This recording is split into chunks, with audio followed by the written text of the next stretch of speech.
Gather round me, children, I'll tell you the news.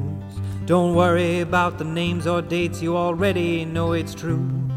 The doctor hates your baby, the prime minister's a ghost, and all them folks are sailing here 'cause they're in love with boats. Superfoods can save us from all our evil sin. JFK and Elvis own a bar in Wisconsin. And vaccinations were created by the CIA to steal votes from Bernie Sanders and turn your babies gay. So click the link you think you like and get tooled for a fight against those lefty fascist communists who are leaning too far right. Hi and welcome to another episode of Not Another Fake Newscast. I'm Paul. And I'm Jerry. So this is us on episode 6 and this is Not Another Fake Newscast on drugs. Yeah, we're on drugs this week. Not literally, just metaphorically, or we're just talking about them. We're on metaphorical drugs. Yeah, we're talking about them. So we're going to talk about history of, some of the shady goings on that our governments have been involved in. We're going to be talking about some of the things they're currently potentially involved in. We're going to be talking about best place to buy drugs. No. We're not talking about that. No, that's not what we're talking about. I wouldn't know. Me neither. So we're also So we're going to talk about drug policy, about things which work, about statistics, about how things are handled in the media, and about the truth behind the spin, as always. I believe while research and successful drug policy shows that treatment should be increased, law enforcement decrease while abolishing mandatory minimum sentences. That's a very niche quote. Yeah, there's one or two System of a Down fans just like, classic guys, classic. As always, we are available on Twitter at PGMcast. We're available on Facebook at PGMcast. Our website is www.notanotherfakenewscast.com, and that is where to find all of the links to all the articles that we talk about in every episode.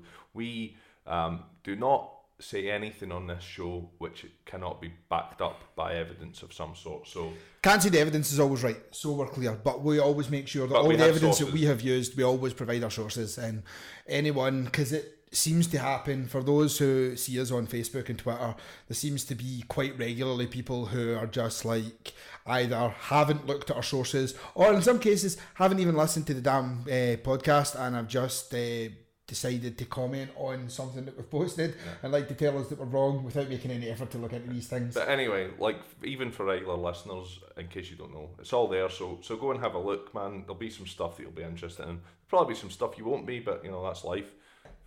I can't give you everything. He does try. We also have our Patreon. Is that at PGMcast as well? PGMcast as well at Patreon. It's really important to us. I mean, I know that it's asking a lot, but if you can part with, I think the smallest tier is $3. If you can part for $3, $6, $10, $20, I mean, essentially, if you can donate anything that you can, it makes a massive difference to us because it means that we can put more time into doing this and we can put less time into having to, make money to be able to do this. You know what I mean? So that would be awesome if also, you can support us. We have costs and stuff as well, like we have to pay for the servers and all that sort of stuff. So yeah, if anything you can help us out with, and it's not just a one-way street because it gives you access to be able to talk to us personally, and also we have a great group of kind of beautiful people. Yeah, fake newscasters in our Discord server. So it's like a sort of chat room. It was initially, I think, started for like gaming and whatever, but we've kind of took a lead for those conspiracy guys and disaster arts and stuff on this. We have our own server and you can go in there and chat. There's like great group of people sharing articles, having a bit of crack, and it also it gives you early access to the podcasts. It gives you a whole bunch of. We've got some discount codes coming up shortly from TeePublic for our merchandise, and I mean it does. You do like essentially what we're saying is we're not saying give us money out your pocket for nothing. I mean, you will get things in return. You will get early access to the episodes. You'll get to hear me and Jerry talk shite at the start of episodes for 20 minutes or so. Also, like, we give you a free podcast every month, you know what I mean? So we're doing our bit Fuck, you give me enough money, I will come to your house and cuddle you. That might be fake news. Yeah, that's prostitution, Paul. The other thing we would like to ask you to do, which doesn't cost a thin dime, is if you can and you haven't already, go onto iTunes, leave us a review. Makes a massive difference to how many people listen to us and how we show up in searches, etc. You can give us a review on there. That would be brilliant. So yeah, that's. Well, actually, one more thing off the back of all of that. We have a big listenership in Washington DC. Like, yeah, weirdly, there's more people listening to us per episode in Washington than do anywhere else. Now, as far as I'm aware, we don't directly interact with any of you guys who are listening to us. But drop us a message. I mean, either drop us a message at pgmcast@gmail.com, at info@notanotherfakenewscast.com, on Facebook, on Twitter. Just drop us a message. It'd be cool to get a chance to talk to you. I mean, I don't think we interact with any of you guys, and yet you're our biggest. Yeah, I mean, so we so I'm kind of interested. Yeah, so if you can, that would be nice. That would be nice. Yeah. So one of the other things that we have to announce, which is pretty cool, is that we now have some sponsors, which I guess kind of legitimises us a little bit. Makes us, we're now a real podcast. We're like a real thing. And we have absolutely awesome sponsors as well. The first people who we have are Beer 52, and their beer is awesome. They are actually the UK's most popular craft beer club, and they're based in Edinburgh, so they're Scottish, like just along the road, which is pretty cool. What they do is they'll send you a selection of small batch craft beers to your door every month, along with a snack and a magazine. The magazine is 100 pages long, and it's like all about beer and breweries, if that's what you're into. We personally are. We love beer. I like drink. Learn about craft beer, and they're expertly chosen by people who know what they're talking about. So we have managed to secure for you guys who listen to the podcast a totally free case of 8 Norwegian beers, so that you can try out Beer 52 for yourself. It's normally £24 a case, but all you'll need to pay for is the postage. Like, you get the beer for absolutely free, and it includes like some. We've done some research. Yeah, so we've done some research because it's only fair that before we decided to do this advert, we thought, well, it makes sense for us to try the beer. Yeah. So we have tried the beer, and certainly, so they've got one called Ink and Dagger, which is like 6.7%. And doesn't taste like it's 6.7%, which is something that is well worthwhile. It's genuinely pleasant. Like, it's an IPA. They've got a couple of different IPAs. I've tried a few today. The beer is good, man. The beer is good. Yeah, I mean, it's pleasant beer. I would highly recommend giving it a go. And I'm definitely, I mean, both myself and Jerry have signed up to get. So we can start getting cases delivered every month. Yeah. And yeah, I mean, and free beer is like the best kind of beer. So try the free pack. If you don't like it, then leave it. You know what I mean? But I would certainly give it a shot. Yeah. And the only other thing that we have to tell you about is that we have some very exciting. How did they get the free beer? How do you get the free beer? You go to we have if you go to Beer 52's website, which is Beer 52. It's www.beer52.com. If you go on there and you use the offer code fake news, it's all caps, you stick that in, and that's you're away with your free beer. I mean, we'll provide all of this in our show notes anyway. Have a good look at our show notes, because we're going to start providing lots of information. But yeah, beer52.com, and whack in fake news, and you will get your free beer. Yeah. It's just fake news, free beer. Yeah. That's not fake news. And it's not fake as fuck news. That is true as fuck news. So we also have #TAFN. True fuck news. True as fuck news. True as fuck news. Hi. We also have another big thing that we're going on. I'm sure most of these, in fact, I'm going to take a stab in the dark and say near enough everyone who listens to us are also fans of those conspiracy guys. If you're not, become a fan of those conspiracy guys. Yeah, because they're really good. They've been doing it for a long time. They're Ireland's #1 podcast. I mean, they are. Yeah. They're doing very well for themselves. They're in like the US top 100 and stuff as well. Like, they're doing well. And Gordo's a big cuddly bastard. He's particularly pleasant, and he's done us a lot of favours. But yeah, certainly. So us, Not Another Fake Newscast, those conspiracy guys, and another podcast that you may or may not know, Disaster Artists, who are also really good. Essentially, they survived the apocalypse, so you don't have to. They listen to movies, they watch movies, they read books, and they talk about the apocalypse scenarios there and how they would survive them, and maybe the things they've done wrong, and they relate it to their life. And in an extremely entertaining manner. Yes, very, very entertaining. On top of that, Johnny is quality. I mean, there's not words to say bad about them. But anyway, I digress. Us and them are all going to do a few things. We're going to do some live shows. We're going to do some vlogs and stuff like that are going to be online. We're going to do some combined podcasts, and all of this is going to culminate in the end to a live show that's going to be in Dublin on the 10th of October. Right in the middle of the Dublin Podcast Festival. Yeah, I think just at the end, possibly, but certainly the best bit of it anyway. Yeah, the best bit is going to be our show at the Sugar Club. It's going to be real good. It's going to be a lot of fun. Part of the trip involves us camping out in the Wicklow Mountains and going up to the Hellfire Club overnight. So us, Gordo, and the Disaster Artists are going to be out there living wild like Bear Grylls motherfuckers. I'm going to be living wild because you can get higher caffeine buckfast in Dublin than you can in Glasgow. And I just to be honest, I'm the same as Bear Grylls. It's like any excuse to drink my own piss. Jerry drinks piss out of snakes all the time, man. It's fucking horrible. We're just going down the shops and I'm like, cool, can we drink our own piss? Like we just left the house. Jerry, man, like you're squeezing water out of shit. Like literally, I can see your house through the street. I have weird tastes. The shit tastes. But yeah, so what we're actually going to have there is we've got an Amazon wish list that again we'll add in the show notes, and we are begging and pleading and requesting, but it's not stuff that we need to be able to survive for the most part, but there's stuff that we want to test. We want to do testing of survival equipment and stuff like that with the Disaster Artists, and it's going to be a lot of fun. We're going to do Ouija boards, we're going to be at a haunted mansion, we've got cameras, and we're investing a fair bit into this. And yeah, anything that you guys would be up for donating or willing to donate towards it, definitely click on the link in the show notes and go to the Amazon wish list. And yeah, if you can, it'd be amazing. And that's pretty much it. So apologies for all the housework at the start. Oh, so much. Housekeeping. It's out the way now. Let's get into the show. So this month we are here to talk to you about drugs, about the war on drugs, about. Don't do it. Yeah, don't do it. I went a bit Grandmaster Flash there. I do apologise.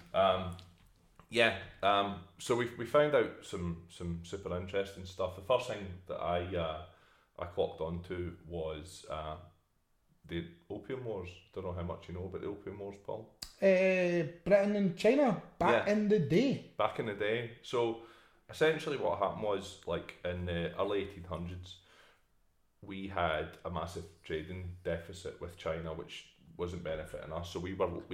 But they had silk, they had China, they had things that we wanted. They had China, and we literally had fuck all. And mainly tea. Like, we were like taking shitloads of tea out of China. They had China and tea. So they literally had all the components of drinking tea, and we had nothing. Yeah, we had nothing. Why did we take up drinking tea? We should have stuck to cordial. Yeah. Well, but I guess because it was exotic and folk were like, drinking tea. They were like, the folk who started drinking tea were the hipsters. Yorkshire cunts. Like, well, think about it. Yorkshire tea is a thing, right? Yeah, Yorkshire tea is a thing, but like, They don't grow it in Yorkshire. No, but I don't think that the hoi polloi of Yorkshire were the people who started the tea drinking trend. I think it was like, hey up, duck. I can only imagine that's what happened. Right. Anyway, let's gloss it over that. They had smack. The boys in China had tea. They were just like, trade. Well, yeah. So essentially, there was too much silver flowing out of the UK coffers and into China, and at that point, China was still for tea. For tea and for porcelain and whatever. There was too much money going from the UK economy into the Chinese economy, and the UK were not happy about it, and the merchants weren't happy about it because they were like running at a loss for a few years until they figured it out. At the time as well, China was still ran by like the Qing dynasty, so it was like really the borders were really tightly controlled. We were only allowed to trade at a certain port every fourth Tuesday. No, well, I think there were really strict rules. We were only allowed to be there like 3 months a year. We weren't allowed to take any family. Particular port we were allowed to trade in had like maybe 16 warehouses. We went there, we dealt with people, we fucked off, and that was it. Then we discovered that the Chinese had a bit of a taste for opium, and we were growing lots of opium in India. Every day. everybody finds opium Moorish. It's the wonder of opium. I hear that. Gives you a bit of dicky tummy though. Ah, it does. But you after your first bout of opium, it's just like, fancy some more opium. They're like the Pringles of the drug world. Exactly. Once you smoke opium, you can't stop. So we then started shipping quite a lot of opium from India into China. It's convenient that we owned India for opium at that time. Well, yeah. So it was East India Company, and essentially, like, the East India Company were growing all of this stuff. They were packing it up and putting it into boxes, taking it over there, and then selling it onto private merchants. Like the British East India Company didn't want to dirty their hands by actually selling it to the Chinese. And they were the dealers. Yeah, they were just selling it to the people who were selling it to the Chinese. They were selling it to the dealers. Who were like privateers, buccaneers, just folk trying to, like, you know, get a couple of quid towards things. And essentially what happened was it was flooding into the country, and to the point that there was about 10 to 12 million Chinese people addicted to opium by some estimations, and the Chinese felt that they had to do something about it, so they quite reasonably banned the UK from selling opium. They banned opium in the country. We in the UK had banned it prior to this in the UK. It wasn't legal in Britain to do it, but the merchants weren't happy and the British weren't happy, so we started a war with them. We started a war with China? We started a war with China. We started a war with China because they wanted more of our opium? No, because the government didn't want us to flood their country with opium anymore. Seems reasonable. Well, because it was seriously affecting growth in their economy. It was affecting the workforce. It was affecting their military, and also it destabilised their country to the point that the currency itself was destabilised. There was so much silver then flowing out of China that it destabilised the currency, and it's like inflation and all this shit was happening. So it was like bananas. It was like bananas. The other one that people bought lots of. Chiquita bananas. Aye. So from there, Britain actually got the military involved. We sent ships out there. We went up the Yangtze River, took port after port. They had a seriously inferior military. So we're talking about like the 1830s was the first Opium War. Back when we were shit hot at like showing up places and murdering kids. Well, we had far superior ships, boats, and we had far superior artillery, and like these guys were coming up with like flintlock guns which could fire like 1 round a minute and stuff like that. We were up there just AK-47 assault rifles. We just beat the shit out of them, basically.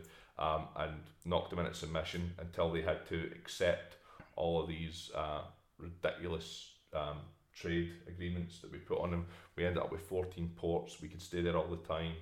We got citizenship. We were allowed to trade whatever we want, whenever we wanted. It got to the point that at the height of the opium trade in 1884, the British were exporting 81,000 chests of opium from India to China. Seems like a lot of smack. Well, a chest could carry 140 pounds, so it equates to 5,144 tons of opium in 1 year. It's like 11,340,000 pounds of opium. It seems like a lot. Yeah, it is a lot. It seems like a lot. But we were prepared to go to war over making sure that we were able to make money out of selling opium to China.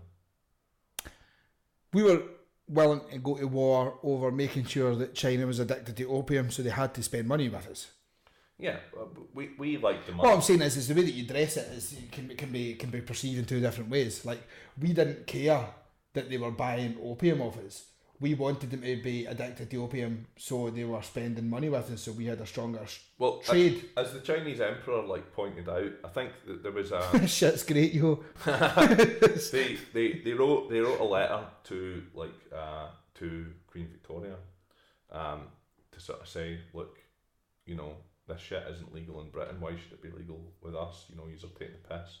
And it never actually found its way to Queen Victoria, but it found its way to be published in the Daily Mail. The Daily Mail? Yeah.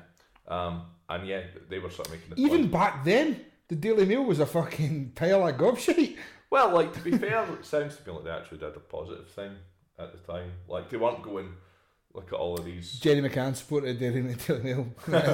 No, they weren't going to look at all these Chinamen smoking their opium. They were like sort of saying... I bet they did say Chinamen though. Well, there's absolutely no doubt. Even now they would say Chinamen. Probably, yeah, they probably would. But yeah, they were kind of condemning it, or they were sort of saying, you know, China have a point here. There was questions asked in Parliament. There was people within the government or within Parliament, like the Liberals and stuff, were trying to stop it, but it was a Conservative government at the time, and they pushed... Tories? You saying Tories pushing smack to China?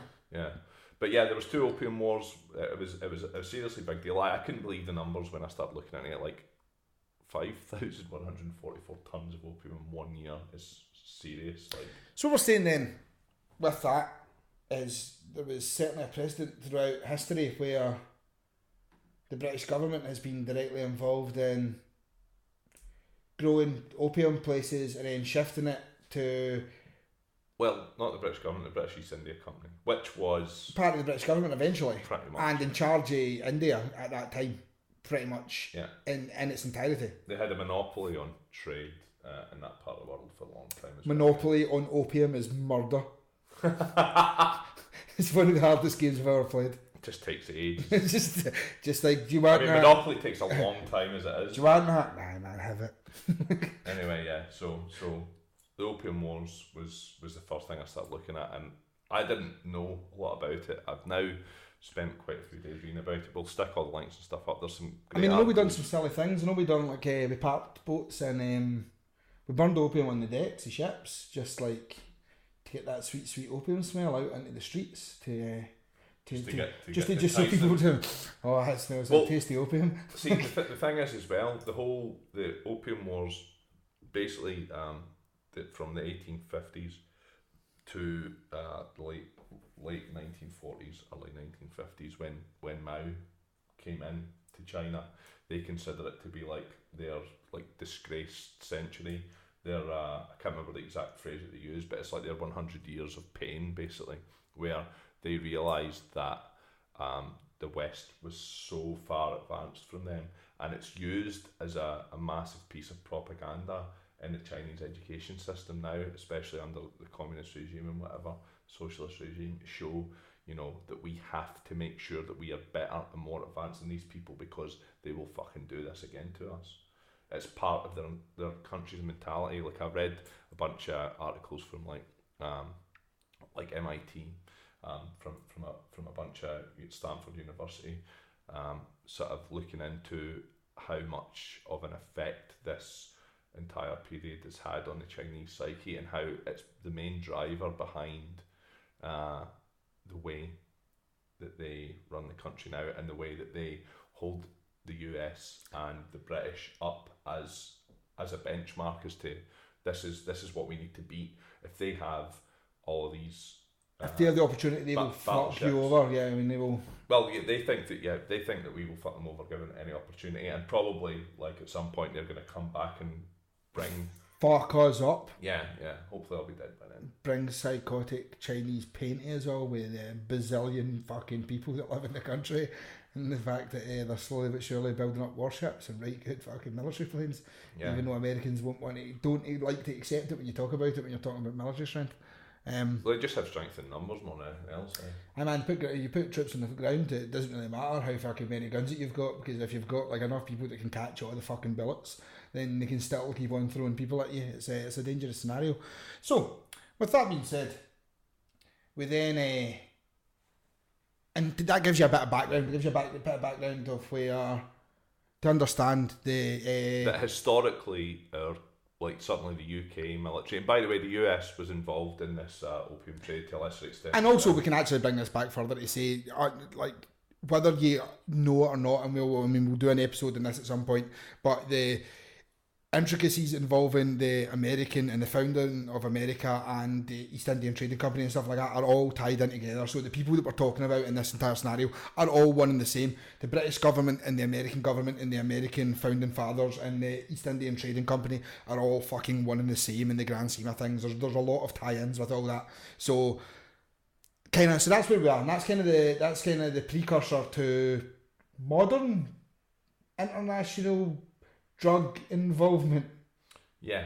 Now, we need to tread carefully here because there are ties to certain things. We can't outright say that, you know, like certainly the UK military or the US military are involved in dealing drugs or selling drugs to different countries, but we can look at links between certain people, and we can certainly look at the... We can look at the past 40 years, certainly, and we can say that certainly things like, and we will touch on it later, but things like Contra shows that there has been a time where American intelligence agencies have been directly involved with the distribution, at its very least, distribution of narcotics in continental US. I would say that there is evidence, and we will go into the evidence, that they have turned a blind eye to drug dealing. Certainly. By involvement, I don't mean you've got CIA boys like standing street corners punting drugs to people. But I mean, there's been a lot of allegations that they've been directly involved, but none of that has been proven. Now, I mean, as an intelligence agency, you would hope they'd be fucking covering their arse. You would imagine that's literally the main component of your job. What I will say is we do know things but about... it has been proven in you know, investigations and like, you know, at congressional level and Senate level. Well, I mean, the contract actually was proven. I mean, it was proven it was proven because a man went to jail for this specific thing. Now, be it one or two, as it was sold to the public, certainly, and to the courts, be it one or two people who chose to do this off their own back, or be it something that was approved by the actual greater government, still certainly we have proof that there was interactions between high up members of US military / intelligence agencies and people who were distributing and manufacturing certainly cocaine in South America. I mean, we know that. So do we want to talk about Contra now then? I mean, yeah, I suppose it's not really if people were going to go, but it makes sense to give people a bit of background to understand that we do have proof to say that Contra had occurred. So for those who don't know, Contra is a term that you'll hear bandied about that kind of covers a period of time in US history, 70s? It was the 80s, like late 70s into the 80s, where you had a Nicaraguan government which the US, Ronald Reagan specifically, opposed and wanted to do something about. And Contra were the rebels in Nicaragua who the US chose to support. Initially by kind of black ops means, by getting money to them and giving them support through the CIA. And this is all well documented. You can read about this on the CIA website. It's I mean, as I said, there is a member of the US military. His name is, I believe, Oliver North, who actually got held accountable and went to jail for this, as in he was, some would say, and we can't prove otherwise, but the evidence suggests otherwise, but some would say that he was scapegoated as he chose to take the bullet, if you will, for this entire scenario as a patriot, if you will, to prevent it from occurring. But essentially with Contra, they were involved in a mixture of things that we love so much. They were selling weapons to the Iranians on the most basic terms. So what they were doing was they had to get weapons to Iran so they could make money, but it couldn't be on the books. So they were using... Well, no, I think what happened was, from my understanding of it, is that the US wanted to free some Iranian hostages, but they didn't want to do it. They didn't want it to do it above the counter, and they didn't. So the agreement was that they would supply Iran with some weapons in order to get these hostages released. But they obviously couldn't be seen to supply the weapons to them directly, so what they had to do was supply them through the Contras. All of this came out in court and into the public eye. There was a big investigation, and yeah, the guy you were talking about, Oliver North, he got into a lot of trouble over it. Well, he was the face of this entire operation, if you will. He was the designated man who has organised freeing the American soldiers, American citizens. Yeah, I think he was like the military intelligence officer or whatever who was kind of responsible for it. So yeah, so that was part of what happened with Contra. There was a lot of links between the Contra rebels and drugs, particularly cocaine, and it was the crack explosion, which, by the way, at no point do I recommend. Because it gets crack in your hair and like you can't get it out. You can't get it out. So yeah, it was initially spoke about by a couple of journalists called Parry and Berger from the Associated Press, and they spoke about it in 1985 to say that there were links between sort of narco-terrorism and the CIA. And it almost didn't run because there was a lot of pressure by the sort of officials of the Reagan administration were trying to stop this story from coming out. Well, obviously, because Reagan, just a bit of background, there was obviously big issues, everything that Reagan and then subsequently Nixon before that. I mean, like, one of the issues was that he had his war on drugs, you know what I mean? So pretty much any affiliation to the US presidency and drugs from the intelligence agencies was like the worst thing in the world, because like terrible press, it was literally their thing. Do you know what I mean? It was fucking Just Say No. I probably don't know if Just Say No was actually that was that but run. like definitely Nancy that. Reagan was like a big anti-drugs, big like censorship on music and all that sort of stuff as well. She hated decent tunes and drugs. So yeah, this is a lot of the stuff I'm going to be telling you here is from archived George Washington University piece. George Washington University is in Washington, and it's sort of like known for where the journalists come from. Yeah, it's got a lot of journalists come through there, so it's a big journalism university. So they're sort of saying that the White House had like a concerted behind the scenes campaign to sort of make this Parry and Berger, these two dudes, like to discredit them and to discredit the reporting on the Contras. It comes up a bit, doesn't it? I mean, we're going to touch on this a wee bit later, but it seems to come up quite a lot that in the event you show at any given point any direct connection, in the event anything happens to us over the next couple of months, right? Because in the event people start discrediting us as people, like we can show that it'd be easy enough done. I've done anyway. But in the event anyone does try to discredit us, there is a scenario where in the past any journalist who has brought forward any information like what Jerry's about to talk about here, but certainly other things that we're going to touch on through this episode, they discredit you and they tear you apart, and they specifically do this. It's generally not seen as a thing that's permitted through standard media, you know what I mean? Like, well, yeah, and we'll see as we go on to see this, mainstream media kind of turned on this reporter at a smaller newspaper who was a Pulitzer Prize winner, and yeah, there were definite issues with the story that he broke, but rather than focusing on looking into the evidence behind the story and furthering it and trying to get concrete links and to try and strengthen the links that he had proposed and did have some substantial evidence for, they spent more time besmirching this guy's name. So, but back to Berger and Parry. Right, so yeah, they eventually, the stuff did come out, but coverage was minimal. Regional papers, such as the San Francisco Examiner, ran a big expose in 1986 about this dude, Menezes, who was one of the big Contra guys, but the mainstream press kind of largely ignored it. And during the press conference for the final report, the Congressional Joint Committee hearing on the Iran-Contra thing, an investigative reporter stood up to say,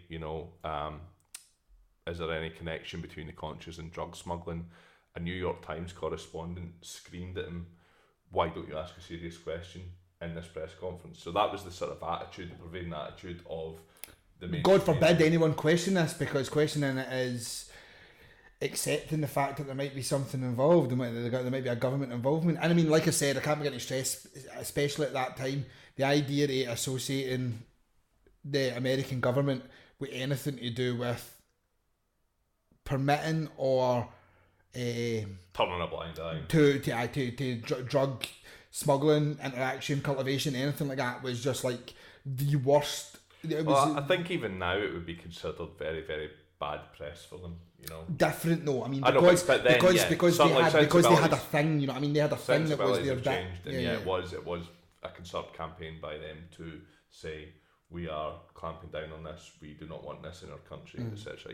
It was like a kind of prohibitionist almost attitude towards drugs. I mean, now that's absolutely what it was. So even when John Kerry, you guys probably know who John Kerry is. He ran for president. He beat George Bush, remember? K-Dog. Oh no, he didn't. That's what we call him, isn't it? That's what I call him. He was the chair of a report into drugs, law enforcement, and foreign policy.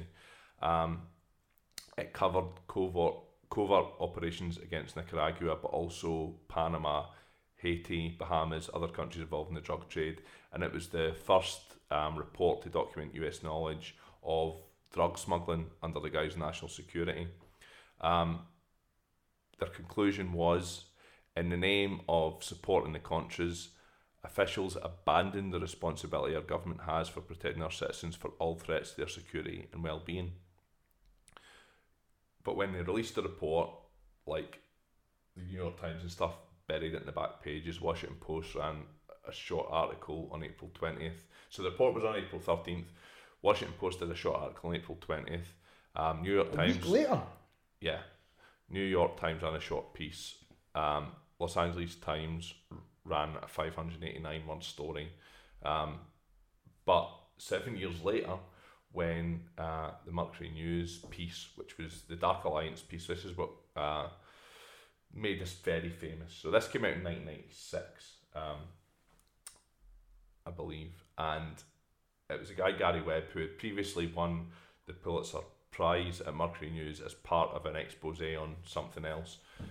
Californian journalist, I believe, or thereabouts. Yeah, correct. So he done a series called Dark Alliance. It was a 3-piece series, and it focused on the links of, again, the Contras to the cocaine trade. But it does sound like Harry Potter, though, doesn't it? What? Like called it Dark Alliance. Dark Alliance. Like, just like, if it's either going to be a story about drugs or it's going to be a computer game series. Fantasy novel. A fantasy novel about Contras. So he kind of focused more on the personalised aspect of it, so on the effect that it had on communities, and particularly black poor communities in Los Angeles in the 80s, because this was when crack... This became a thing. I mean, like, up until that point, crack really wasn't a... Ricky Ross, who was sort of known as like the big crack guy in LA. He had all the crack. So...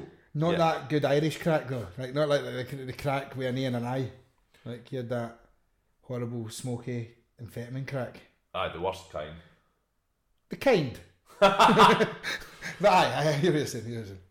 So basically what happened was when Dark Alliance came out, the black community seized on this as, well, look, this is what we've known all along. We've known all along that, the government hates us and is deliberately pushed an agenda of harming our lives, flooding drugs into the inner cities to create a scenario that where people are fighting. And a lot of the information that was in the story got distorted, and a lot of the information that was in the story was stretching, really. There was proof for some things, and there was certainly evidence that had to be looked at. It was like conjecture journalism at times. There was stuff. If A and B exist, then C is probably the answer. Yeah, and I think what the piece from George Washington University says is, if he had worded it slightly differently, if he'd pulled back a little bit on the conclusions that he'd drawn and sort of left it a bit. If he had pulled it. Yeah. But sometimes pulling it's difficult. It is, like when you're right with the tickly bit. Sometimes pulling it gets we'll get that hard. Subject here. So they'd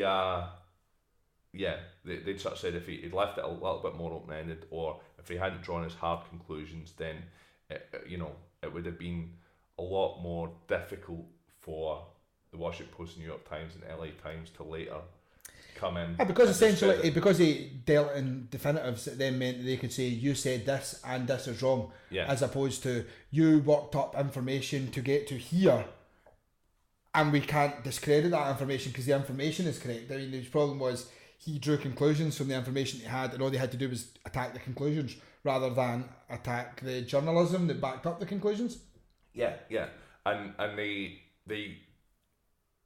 criticisms of it by the Washington Post, by the LA Times, by the New York Times, they suffered from exactly the same problems that the piece itself did, that they were very choosy with the information that they presented. So he would use certain pieces of evidence. For example, there was recorded testimony of one of the leaders of the Contras in Nicaragua, a guy who was tied into them called Blandon.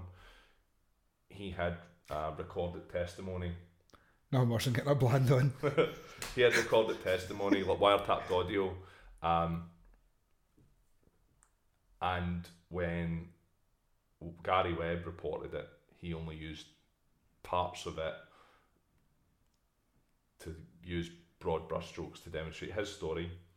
When the Washington Post, etc., were criticising him, they used broad brushstrokes and left parts of it out to show how it meant something else. So basically, what it boils down to is there's a lot of evidence that the CIA turned a blind eye. So on October 23rd, the Senate Select Committee on Intelligence held its first hearing on the controversy. Jack Bloom, who was the former lead investigator for the Kerry Committee, was a lead witness. Bloom testified that his investigators had found no evidence whatsoever that the African American community was a particular target of a plot to sell crack cocaine, or that US officials had a policy supporting the Contras through drug sales. But if you ask whether the United States government ignored the drug problem and subverted law enforcement to prevent embarrassment and to reward our allies in the Contra war, the answer is yes. So I mean, even so, at that, like, they didn't, or we will not say that they facilitated it, but they were very aware of it and done nothing about it. Yeah, and there's evidence that, and we know that we know they were bedfellows with the Contras. Yes, and we know that the cocaine was coming from the Contras. Yeah, they do. Like there's. So what I mean is, if you actually follow a logical path, to say that they didn't facilitate the process, but to say they knew the Contras were banging lots and lots and lots of coke into Los Angeles, for example, or California in general, for example, and they didn't do anything about it. It's not really any different than facilitating it. No, really, is it? Like, I mean, they didn't. So the DEA were investigating some of these people, and they were basically told to leave it alone. Basically said, don't investigate this particular guy. Don't investigate this particular guy. Don't look at these particular airfields that you want to look at. So is this the story? Is this when we were talking? So this is the story about the being specifically told not to put cameras in airfields. Yeah. So like, I'm going to video every airfield to see where all the coke's coming from. Not a problem. Just don't do this one, this one, and this one. Yeah. Like, which, and then they look at all the videos and they're like, we don't have any videos of any of the coke coming in. Where could it possibly be coming in? Yeah, it's easy to draw the conclusion. No, we can't prove, but it's easy to draw the conclusion and essentially suggest. That the thing you're talking about comes directly from a New York Times article, and it says that in Costa Rica, when the war against Nicaragua's Sandinista government was at its peak and cocaine was beginning to pour into the United States, the DEA attaché wanted to place cameras at clandestine airstrips from which he suspected drugs were being flown into the US. The CIA chairman guy there said, you can look at this one, but don't look at these because we use them for things. Yeah, and they were the strips that the CIA was flying arms for the Contras, but some of those strips were also the strips that the DEA agents suspected drugs were being flown into the United States. And so there's a lot of evidence that there was like, okay, well, You give us the guns. So they were using their functionality to say, well, we are doing things that we can't have on video for the greater good of the United States of America, so we can't be seen punting guns into Nicaragua, for example, but you can't film that, you can film everywhere else. And the suggestion is essentially the same plane that was flying and the guns were flying coke out. Yeah, and the problem that they had is the fact that they were supporting these rebels in these countries was clandestine, right?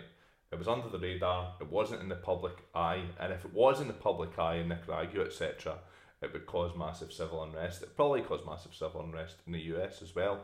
It has to be under the radar. So the CIA, by their very nature, then have to work with unsavoury characters. No, I mean it's almost. I mean, like I think we're all aware, and I think everyone. I would like to think that all of our listeners are more than aware that, due to the very nature of the CIA, and not just the CIA, the FBI, and following actually that, or even police. You know what I mean? On the most basic level, police. For police to be able to get information and be able to facilitate things to happen in a local town, they have to deal with low-level drug dealers or informants. So, you know what I mean? They have to deal with hookers that are telling them information about pimps. And, you know what I mean? They pick somebody up who's done something wrong and they squeeze them for information to let them off with whatever shit they've done wrong. So take that with police and then escalate that to international drug trade and weapons trade. But the person that you're squeezing then. The difference with the CIA and the Contra rebels and stuff is that it's kind of the opposite power dynamic, with the police picking up low-level drug dealer A and saying... Probably you touched me when you said that. What the fuck are you suggesting? Because I'm looking at you and I'm talking to you, right? So I pick you up, right? And I've caught you with, like, I don't know, an eighth of weed or something on you, right? You ask me to give you information so I don't get done. Well, you might freely give up information because you might get done and you're scared, you know what I mean? And then snitches get stitches, yo. Yeah. I don't grasp bitch. So, So they have the power over you in that scenario because you don't want to get punished. They can prevent you getting punished. It's kind of the other way around. If the CIA are supplying these rebels with weapons, etc., and they don't want the greater public to know about it, maybe that means that the Contra rebels can get away with a bit more. So they can go, right, well... I'll not tell any cunt I got the guns off you, providing... You don't tell them that I'm... criminal activities. Yeah, you don't tell me that I'm punting all this coke into the US, you let me do that, or things could get pretty difficult for you. What do you want to take me? Do you want to take me to court in the US for smuggling coke into the US? I'll tell everybody that I'm working for the CIA. It actually goes further than that. It's essentially that way where it becomes a totally a thing that actually can never actually happen. Do you know what I mean? At no point can the CIA arrest and take a random Nicaraguan freedom fighter or terrorist or whatever it is, take him to court and actually be able to go through that process. But it wouldn't be the CIA. It would be the drug enforcement agency. I know, but what I mean is, so what there's lots of evidence of is the DEA have a target or a suspect or a place where they believe that drugs are coming into the US, and they are stopped by the CIA station chief and said, leave that guy alone, or leave that airport alone, or... Well, that's the thing. All they have to do is say, this man is a CIA informant. Yeah. And pretty much everything gets dropped because it trumps, especially in the scenario where you're talking about a guy who is a member of the Contra or whatever other terrorist type organisation that you're talking about, where that guy becomes so highly important from an intelligence standpoint that absolutely trumps anything to do with just banging out some drugs into the US, you know what I mean? And actually, if you look at history time and time again, there's lots and lots of people who are known drug dealers, even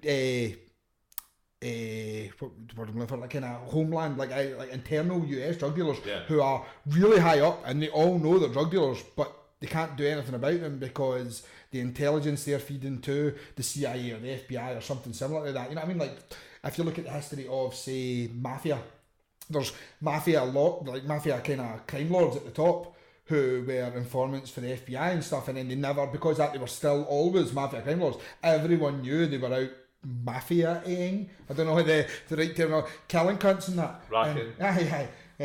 But they were never able to get arrested because what they were bringing to the US from an intelligence standpoint was much more important, or could be argued much more important, to the point where everything was dropped. And essentially that's what we're suggesting here with the Contra. Yeah, it is, and the other thing is that CIA out with of the US, they have jurisdiction. So a DEA agent or an FBI agent, whatever, could not do anything in Nicaragua or Venezuela or Laos or Afghanistan without CIA. Without informing the CIA station chief. That's how it works. So even further than that, it's without actually the CIA. Essentially, it's that where jurisdiction then becomes a scenario. Yeah, and even their communications can easily be So one of the articles I was looking at in the New York Times, this particular article was about a Justice Department investigation into allegations about Venezuela.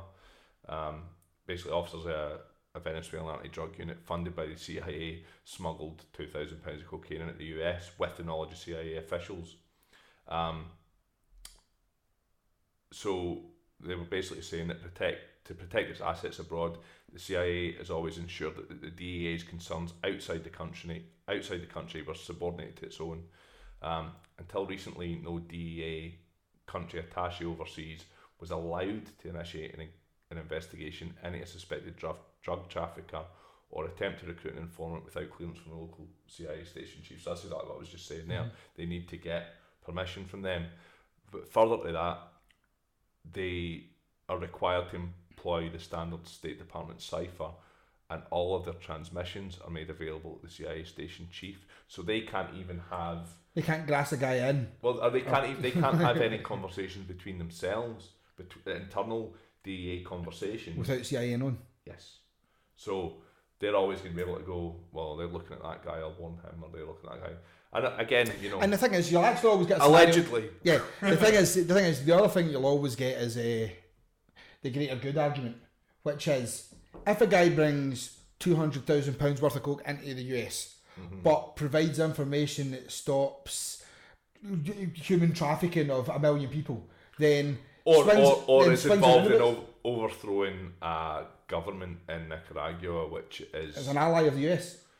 Or not an ally of the US. Exactly, yeah. But either or. But yeah, so it's they're like... socialist or communist or whatever the fuck, we're not happy with them, we don't want them there. So it'll always be deemed as a greater good. Yeah. Because £200,000 worth of cocaine going into the US is much less worse than a country that's grown loads of cocaine being controlled by a pile of dirty commies, as far as the US... greater mindset is, you know what I mean? So it's always going to be sold as that, and I mean that's essentially what we're talking about, is the way it was always sold. Yeah, and I can understand, like, okay, so earlier we were talking about the opium wars.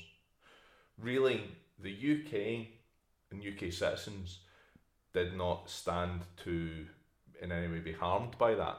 We could only benefit from that situation. We needed what China had, and we had no way to get it because China had a strong standpoint against us. Yeah, and also we didn't give a fuck necessarily about Chinese people. No. We can go back. Let's retract that. We were the UK back in the day. We didn't give a fuck about any cunt that wasn't white and in the UK. Right. Like, literally, we went about the entire world just raping the shit out of it. But there was no danger to our citizens at the time. Right? We were not flooding opium into the UK. We were not...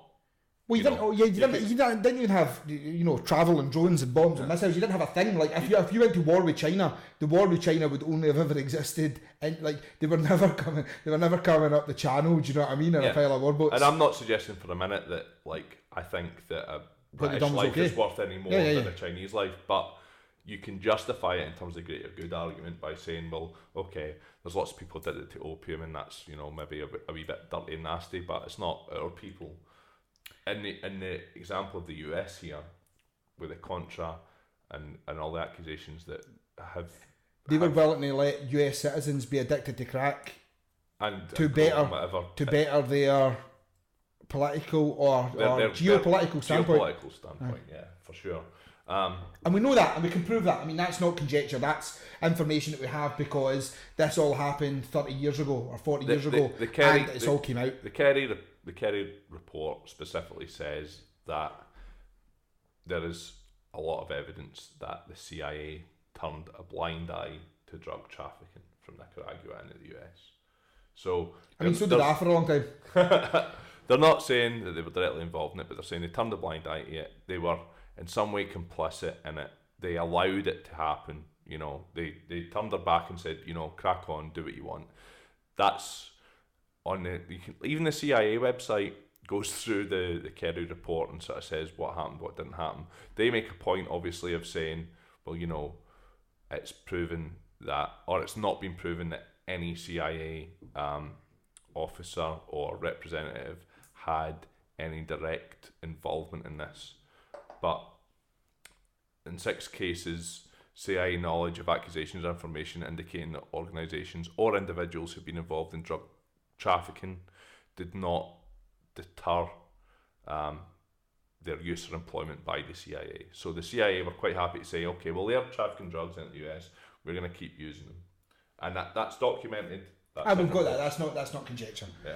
So, kind of all of what we spoke about here, and for the both things, both the Contra and the Opium Wars, is there to kind of paint a picture. It's to understand the way that it's perceived in the public, and understand the way that it's never really painted. Like I said, essentially when you're looking at the end of the 70s, beginning of the 80s, we are being painted, we being the general public at the time, that the entire world has got a war against drugs. But and then if you actually look at it, the intelligence agencies from that area, from that time, from those countries, are more than happy to not really have a war on drugs. In fact, go further to say, be quite happy to facilitate the drug use and the drug distribution because it benefits themselves. And that's kind of almost the fake news aspect of this, the way that what the government were kind of painting to the general public, we can 100% prove was not the way that the government were actually operating. And by the government, I do mean the intelligence media. I don't mean like the president as such. And the fake news aspect as well is that,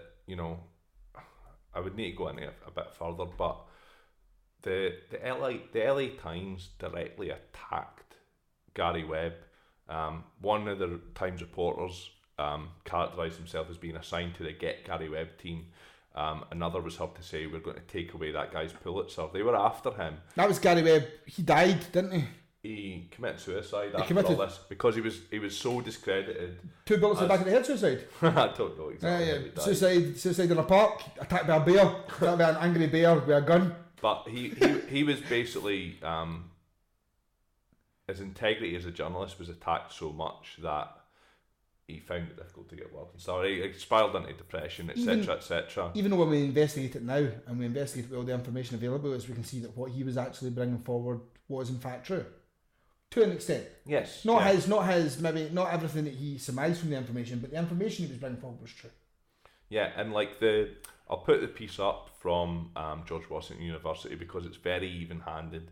It looks at the points in Gary Webb's story where he did overreach, where he did overstate evidence, etc., etc. There is literally nothing worse than overreaching. But it also is extremely damning in terms of how the LA Times and how the New York Times and it sounds like a mainstream media cabal dealt with it. Yeah, like they basically sort of said that having shown itself unwilling to follow the leads and lay the story to rest, the press faces a challenge in the Contra cocaine matter, not unlike the government's, restoring its credibility in the face of public distrust over its perceived role in the handling of these events.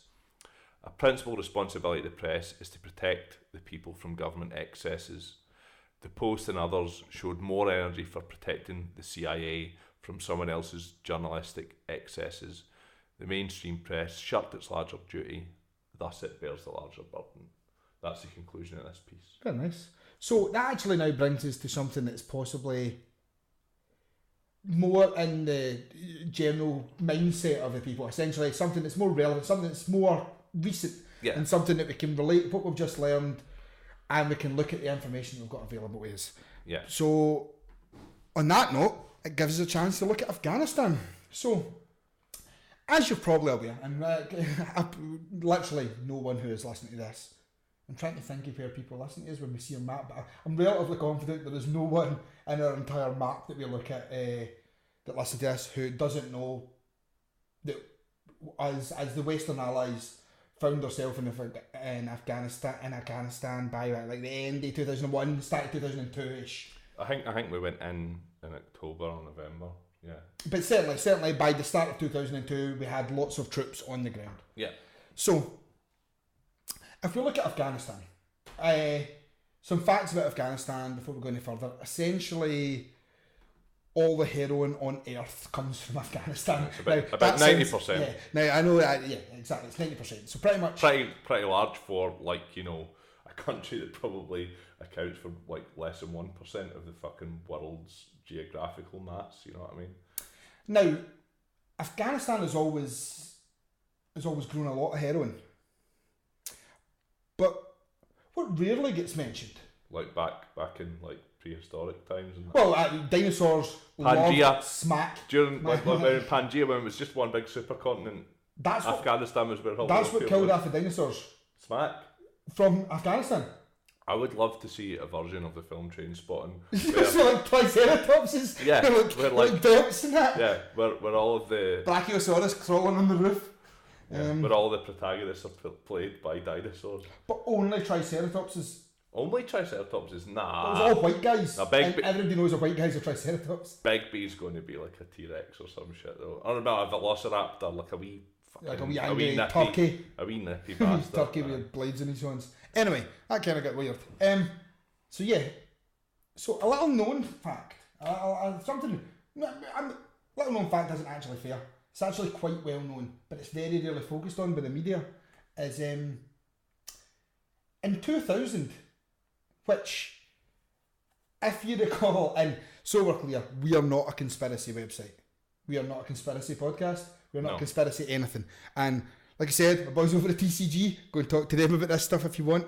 But I would say even though those conspiracy guys hold the moniker, those conspiracy guys, they have the word conspiracy in their name, they're still fairly even-handed when they look at this. Like, they're quite happy to call bullshit on something which is obviously not true. Regularly they got off the fence and they say that they don't agree with X conspiracy. But our thing is that we aren't going to say anything on here that we don't have some sort of evidence or some sort of source to back up. So we look at the numbers and we look at the evidence that's available. Yeah. So see in 2000...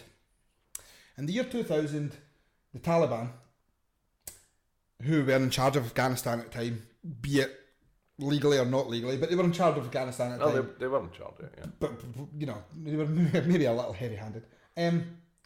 Outlawed the production of opium. Yes, they did. Yeah, they had a ban on poppy cultivation. They literally went around town to town and made them pull up the fields. I mean, they actually... there's a New York Times article that... as ever will be on our website, that directly heralds and praises the Taliban's standpoint and how well that they done. I mean, like how great it was that they managed to reduce the heroin production of the country to like nothing. Essentially, we will state that this New York Times article was written like pre 9/11. Oh god, yeah. I mean, it was written. Well, it was actually, without being 100% certain off my head, I believe it was either April or May. 2 seconds. That sounds was sponsored by Beer52.com. That sounds like tasty Beer52 beer that you just opened there, Jerry. Anyway. Oh, beautiful. So, to give you an idea, we're essentially talking about, we've got the actual numbers here, so what's that in hectares? Yeah, in hectares.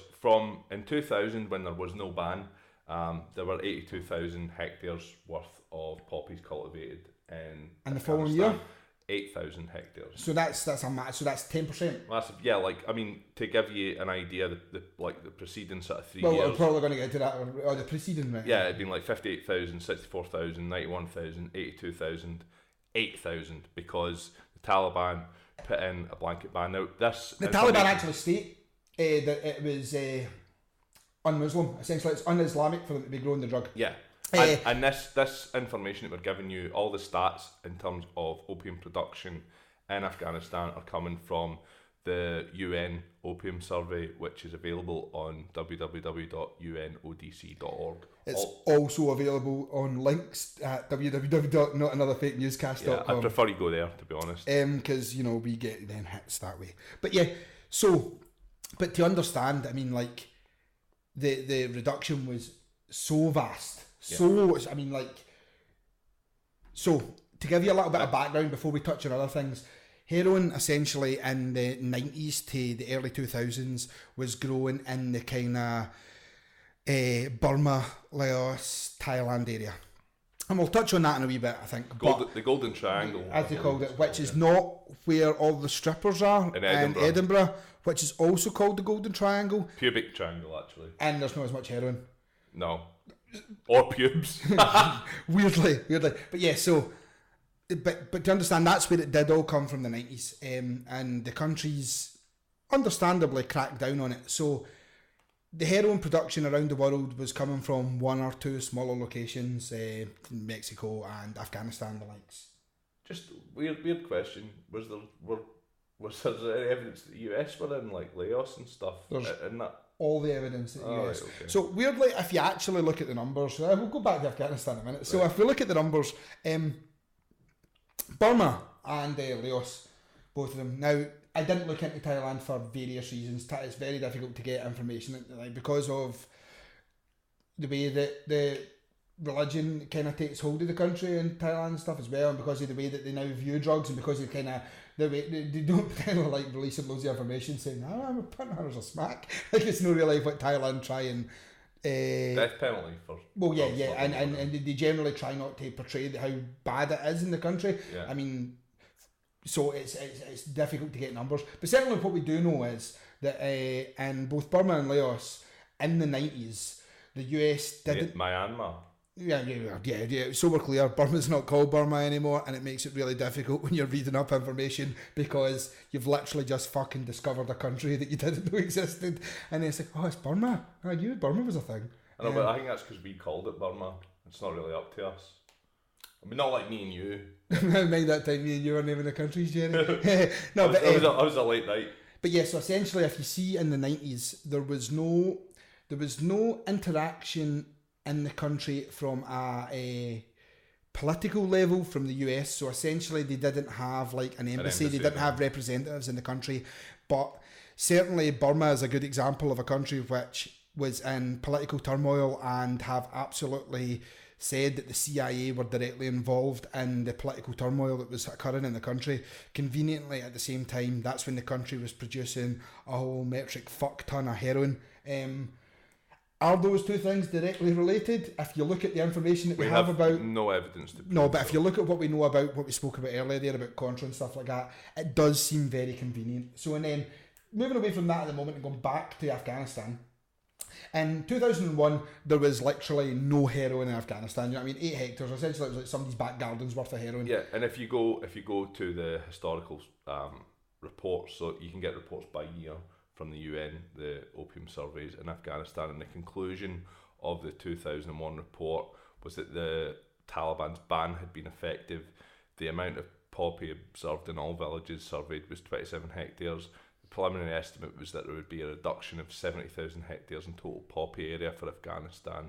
There were no exceptions to the ban, and in areas where poppy had been planted, violators had been arrested, imprisoned, and then released with the commitment that they would destroy their plantings. So they were like, yeah, this shit is working. They have like sorted this shit out. I don't have full evidence for this, but I would imagine that if you've been arrested by the Taliban for growing heroin, you've been told not to, that you're probably getting rid of that. That's going to be shite experience in jail, and when you come out, you are definitely not growing any smack anymore. Like, I mean, like, I can't be 100% sure it, but you know, I have to put money on it. There ain't no PlayStation in Taliban jail. Fact. I don't even know if that's fact. I would like to also retract that. Allegedly. So I've heard. So, weirdly, we had boots on the ground in 2002. Yes. And how did that affect the heroin production in Afghanistan? It went from 8,000 hectares to 74,000 hectares. Seems like quite a jump. Seems like quite... Almost as if like... Now, again, and the reason I mentioned that we're not a conspiracy website is because we can't affiliate. But... things that we do know 100% is prior to 9/11, prior to us going into Afghanistan when 9/11 occurred, we do know that the people who were politically controlling Afghanistan. Well, no. So actually, who committed 9/11? We know the people. Yeah. So the perpetrators, if you will, of 9/11. Yeah. How many of them are for Afghanistan? Well, this is exactly the point that I'm going to get to. None of them. Essentially, all of them were from like our allies. They were all like UAE, Egyptians, Saudi, UAE. Yeah. I mean, we know that they literally found their fucking passports, even though every building in fucking New York collapsed. How was a couple of Yemenis though? Well, probably, but they're dealing with that. Episode 5. But yeah, so there was nobody from Afghanistan there, but we chose that Afghanistan was where we were going to go. That's where Bin Laden was. That's where Bin Laden was. Again, we're not a conspiracy website, so we were told that's where Bin Laden was, and we can only go with that. But conveniently, when we went in 2002, I would suggest, look, this is just off the top of my head, right? But see if I'm like catch a guy and kill him, and I know where he is, probably not going to put it on telly. I would say in my head that see if I was going to catch a guy, I'd get every cunt in the country to start growing hands of heroin. That's what they done in Afghanistan. So right, well, like so you can't get into. It's not cause and effect, right? Yeah, exactly. Right. Yeah, so right. It's correlation and there's causation. And I do have an article available to me that weirdly states that the Taliban told all the farmers that in the event so they told the farmers in October of 2001 that in the event America invaded the country, they can all start growing heroin again.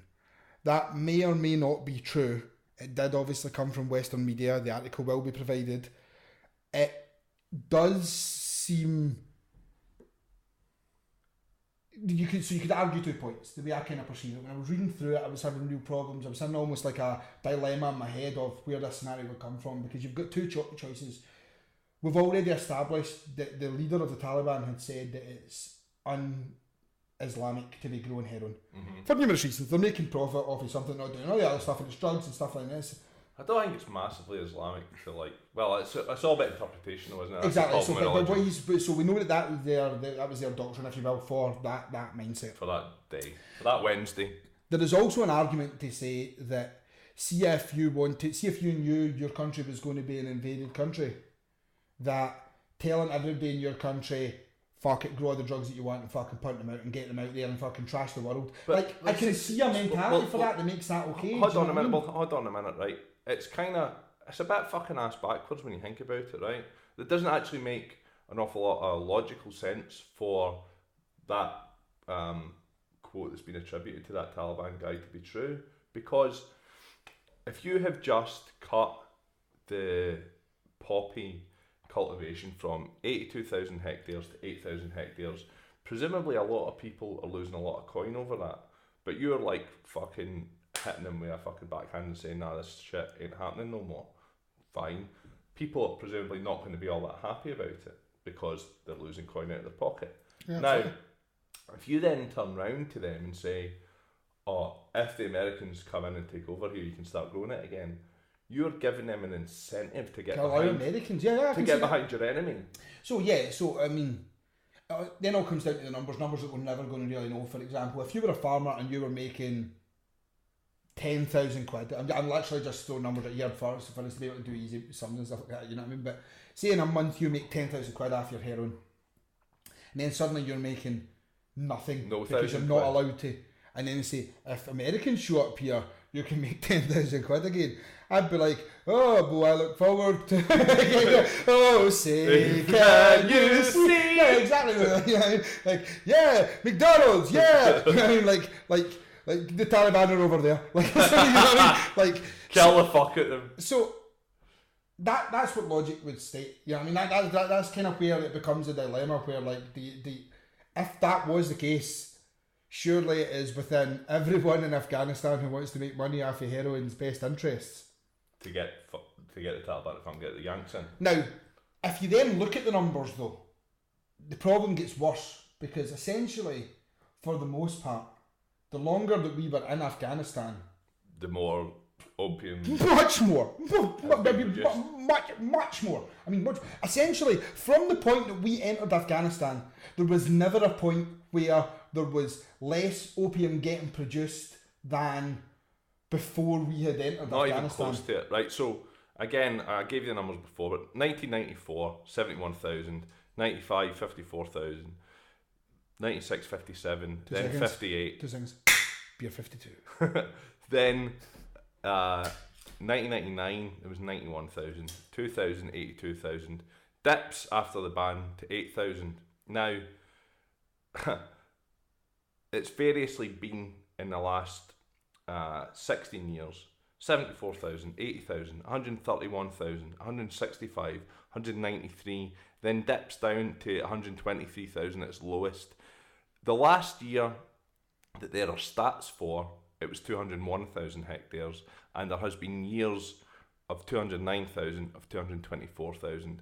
But right now, we are at more than double what it ever was when the Taliban were running Afghanistan. So here, actually, let's look at this objectively, right? So let's say for the years that... Has that been good for the country? Well, obviously it fucking hasn't. What country? Afghanistan. Any country, yeah. I think there's nothing to say. Like, see if you say, let's take the next 6 years or 7 years, the years that we actually invaded or liberated, whatever terminology that we're using, but the years that we had boots on the ground properly fighting, properly hardcore fighting, and we say that the numbers there were funding war, right? So and that's why they were punting and that's why they were pushing it. But if we look at the numbers to the point where we won, or the country was better, or it was less shitty, or there was, you know what I mean, like essentially when Afghanistan was less bad than when we had to go and fucking tell the Taliban to stop running their country because they may or may not have known a guy from Egypt who may or may not have been involved in a plane crash in America. There seems to be a lot of years where we were, for all intents and purposes, the victor and the controlling factor in the country, where opium production is ramped up and up and up. Truckloads of fucking smack was coming out of the country. I mean, like when you look at the numbers, it's fuckloads. Like, it's so bad. Like, it's... And then, actually, 2008, the man who was in charge of the Taliban died. Who's that? Oh, I can't remember his name off the top of my head. It's I knew you were going to ask me that, but I was hoping I could wing it and just make it up. But as it turns out, Mullah Muhammad Omar, who was in charge of the Taliban. Nice. He died in 2008. Suicide, bullet back of the head. It wasn't. It was like pneumonia or something like that. He died. Seems to be a thing, man. Fucking really bad respiration issues that they have in those. In Afghanistan. Anyway, that's a different. There's a different show. But when he died, if you look at the graph, the production goes up again. Almost as if, and again, this bit is a bit of conjecture, but almost as if they say that there was production happening to fund the Taliban, their war against the US. But once he was gone, either were suggesting that there was factions within the Taliban that then allowed more to be produced, or arguably there was more getting produced now there wasn't a Taliban faction preventing it from getting produced. Well, so this is the thing. In terms of the Taliban making money from opium production, yes, they do make money from opium production. Of course at present, right? And they fundamentally own land in Afghanistan which is getting used for opium, so it's going to happen. And there's the UN and other people who are there and have people on the ground make money, who are doing investigations. Economists and whatever have suggested that the Taliban make 25% of their income from opium, which is a relatively small amount in terms of their total budget. The vast majority of their budget comes from private donations from other countries or from people who have an interest. So imagine being the accountant on those books. Now, nightmare.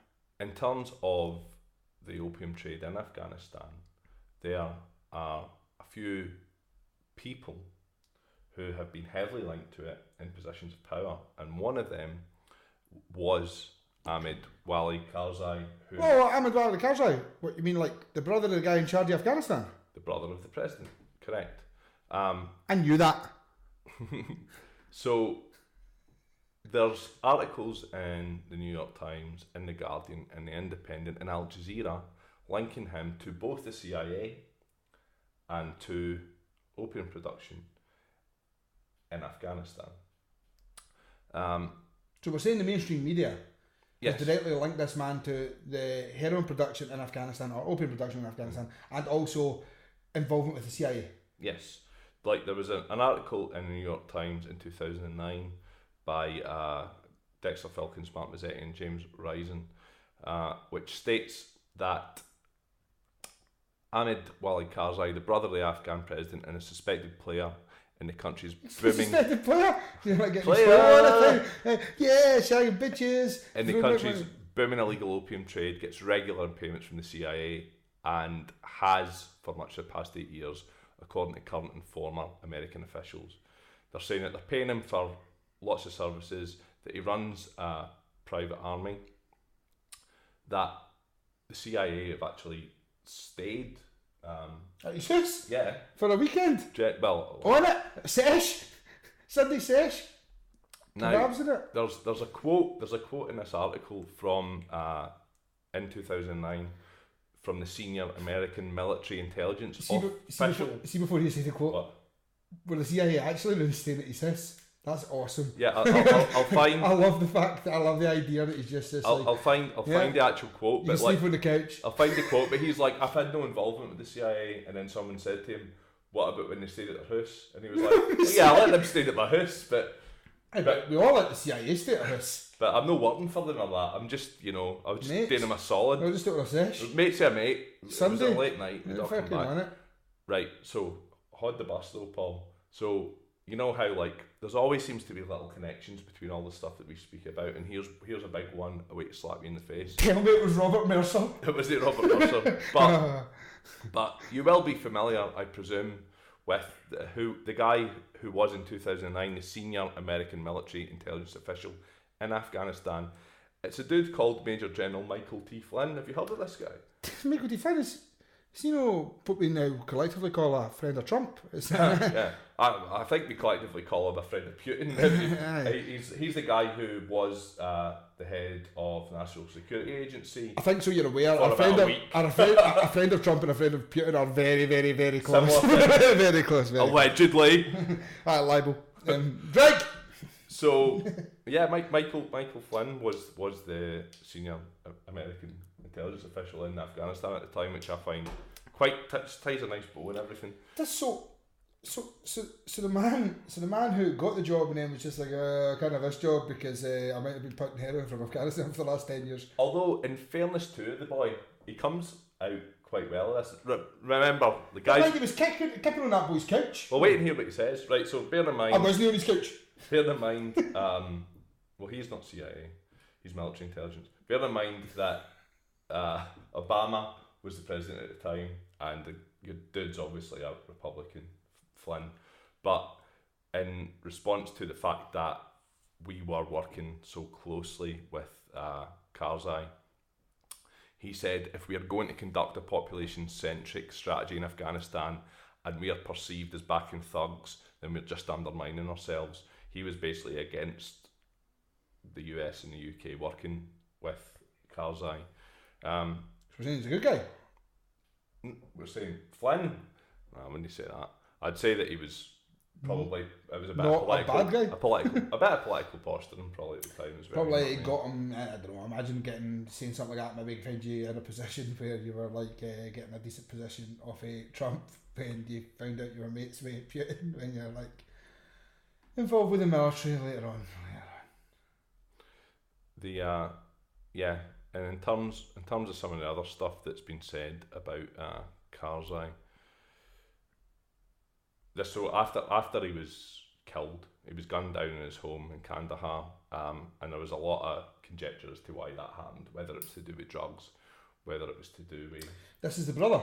Yeah, this is CIA brother? It's a guy who had... CIA brother that was pumping smack? Who allegedly had links to the CIA. He's literally dead, we can say what we want about this fella. Allegedly had links to... We don't have to say allegedly, like he's not alive. No, we do. This Guardian article said that he was a modern face of warlordism in Afghanistan. He batted away repeated waves of allegations. I think he's T-Public. Leatherface a warlord, doesn't he batted away repeated waves of allegations of drug trafficking, kleptocracy and money laundering. He had close personal connections to the presidency, obviously, and he was an Asian version of a mafia don. Wait, close personal friends with the presidency? Is it his cousin? Brother? Is it his brother? Is his brother? Yeah. That's close. Pretty, about as close as you get without being his lover. That's slander, Jerry. He said, "I am not." He said himself, "I am not a drug dealer. I never was, and I never will be. I am a victim of vicious politics."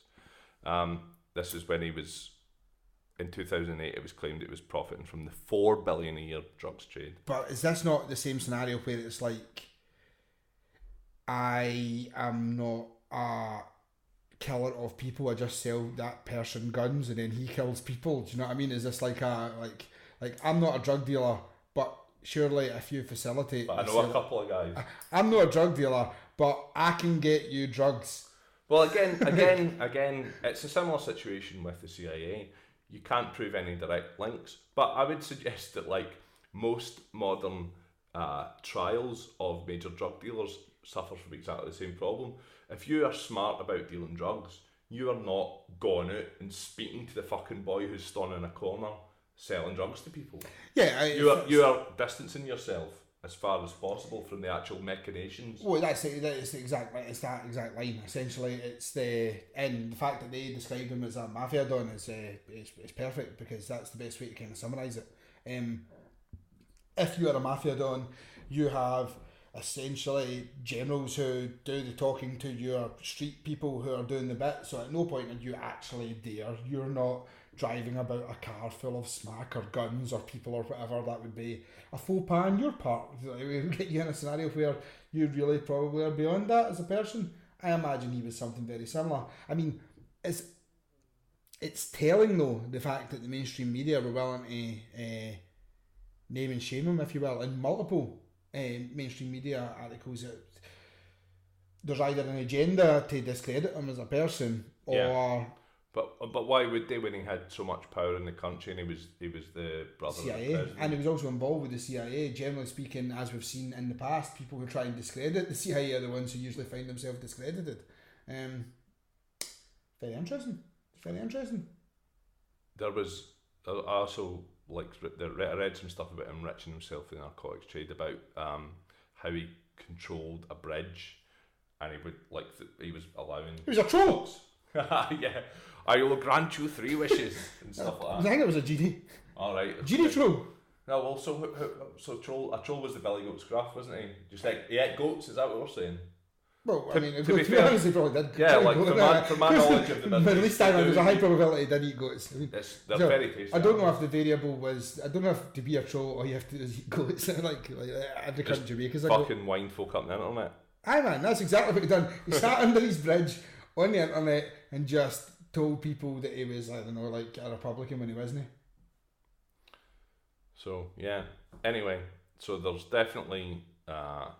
So that kind of shows you a lot of articles, Al Jazeera articles, Guardian articles, independent articles, New York Times articles linking him to both the drug trade in Afghanistan and to the CIA. So we will post them all up and you can read through them and you can make your own mind up. But it's definitely true and it's provable and indisputable, in fact, that the poppy trade in Afghanistan and the opium trade massively dipped in 2001 because of a 2000 ban from the Taliban, and as soon as the US and the UK and the Allied forces went in there, it's been steadily growing since then, and now it's sitting in excess of 200,000 hectares, which is nearly 3 times as much as it was when we arrived. And the thing is, the problem and the reason that we bring it up and the reason we talk about it is purely the fact that it's absolutely just the precedent that is. We can show in the past we have been directly involved in this as countries, so you have to question if we have been again. You have to question if we've been directly involved in that again. Yeah, undoubtedly. So I found the bit that I was talking about the phone call from President Karzai directing him to release the truck.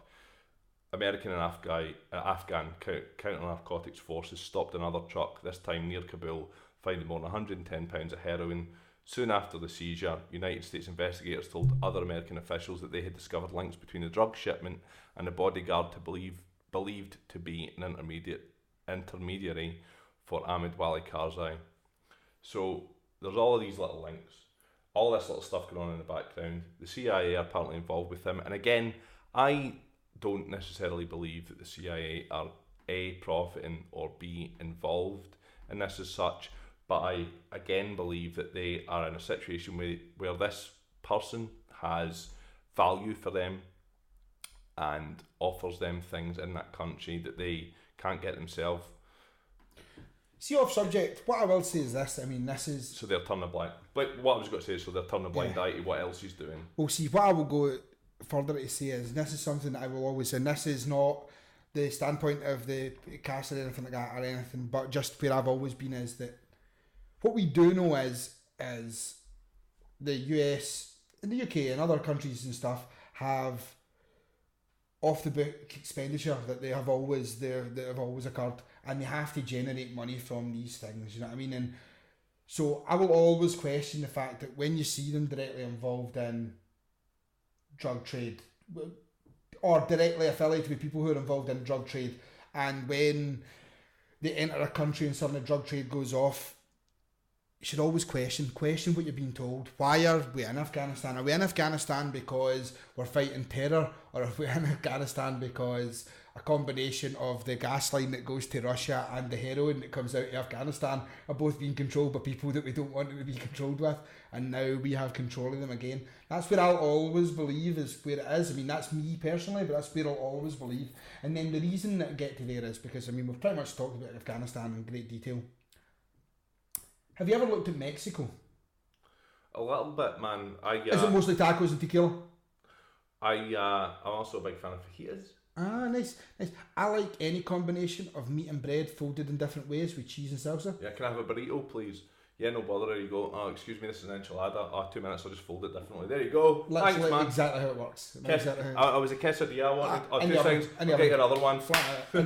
But weirdly, Mexico right now has a war on drugs, which is a term that we've seen before. Yeah. A term that we've seen throughout history before. Is it winning? It has never won. That's weird, because all the other ones seem to be going really well. Done so well. The war on drugs between the 70s and the 80s in the US done so well. For Contras. Anyway, in Mexico, weirdly, the US have invested $1.5 billion. I mean, like $1.5 billion in the war on drugs in Mexico. So to try and fight drug cartels in Mexico. To try and fight drug cartels in Mexico. Presumably because they want to stop them from coming into the US. Yeah, presumably. Right. That would be the logic. But who are they giving the money to? Mexico. But I mean, like, you know, from the point of view that one would imagine a man called Juarez. But like, I can't be sure. Mexico certainly has a reputation of being corrupt as a motherfucker? Yeah, very corrupt country. So if you're gonna flood 1.5 billion into the coffers of somebody in Mexico, you'd want to be pretty sure that it was getting spent in the right place, right? Well, there's weird things. See if you look at the graph. The graph, singular, the only one. You know the graph. Oh, the graph. Aye, the graph. The graph we all worship. Yes. Lord or graph. The Lord or graph. But yes. So again, I'll provide sources, but essentially, if you look at the numbers, the homicide rate. So America got involved in 2008. In Mexico, in the war on drugs. Since 2008, the drug-related homicide rate has went up. Right. Which one would argue was probably not what they were aiming for. That's not what the 1.5 billion was for. Weirdly though, the production and sale of heroin has went up. Right. And the production and sale of methamphetamine has went down. Right. So what are we saying, that they were going hard on meth and then I think everybody goes hard on meth. no, I said like, so they gave him 1.5 billion, and they were like, right, we need to stop all this methamphetamine. So the drug cartels have diversified and moved to opium because it's probably more profitable in the long term to be punting opium. I mean, going to the idea. So if you've got the right climate for it, like Mexico.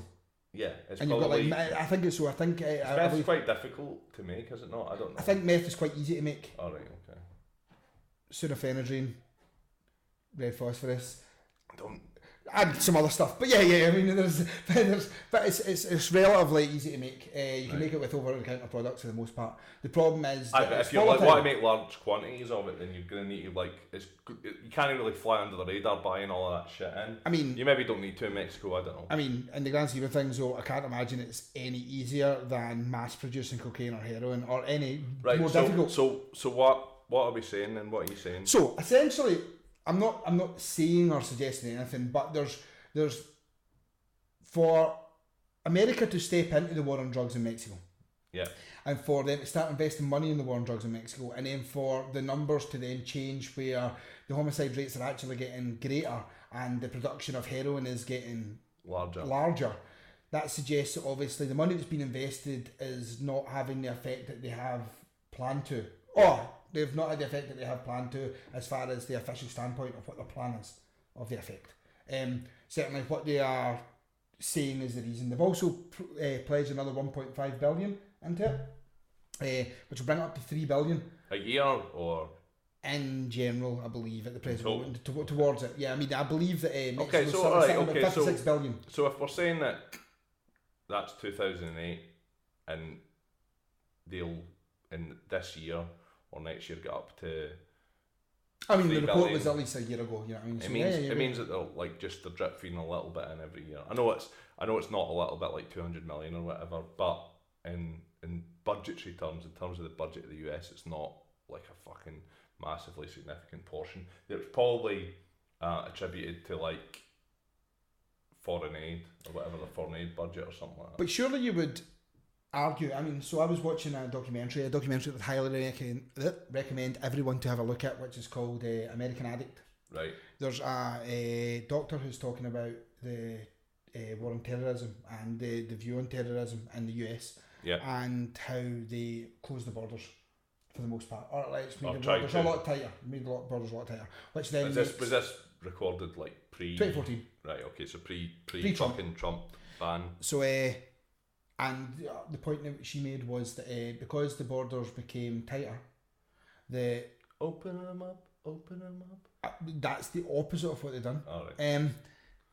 Because the borders became tighter, essentially the demand for drugs hadn't changed internally, but the facility to have drugs in the country had changed because it was a lot harder to get them into the country.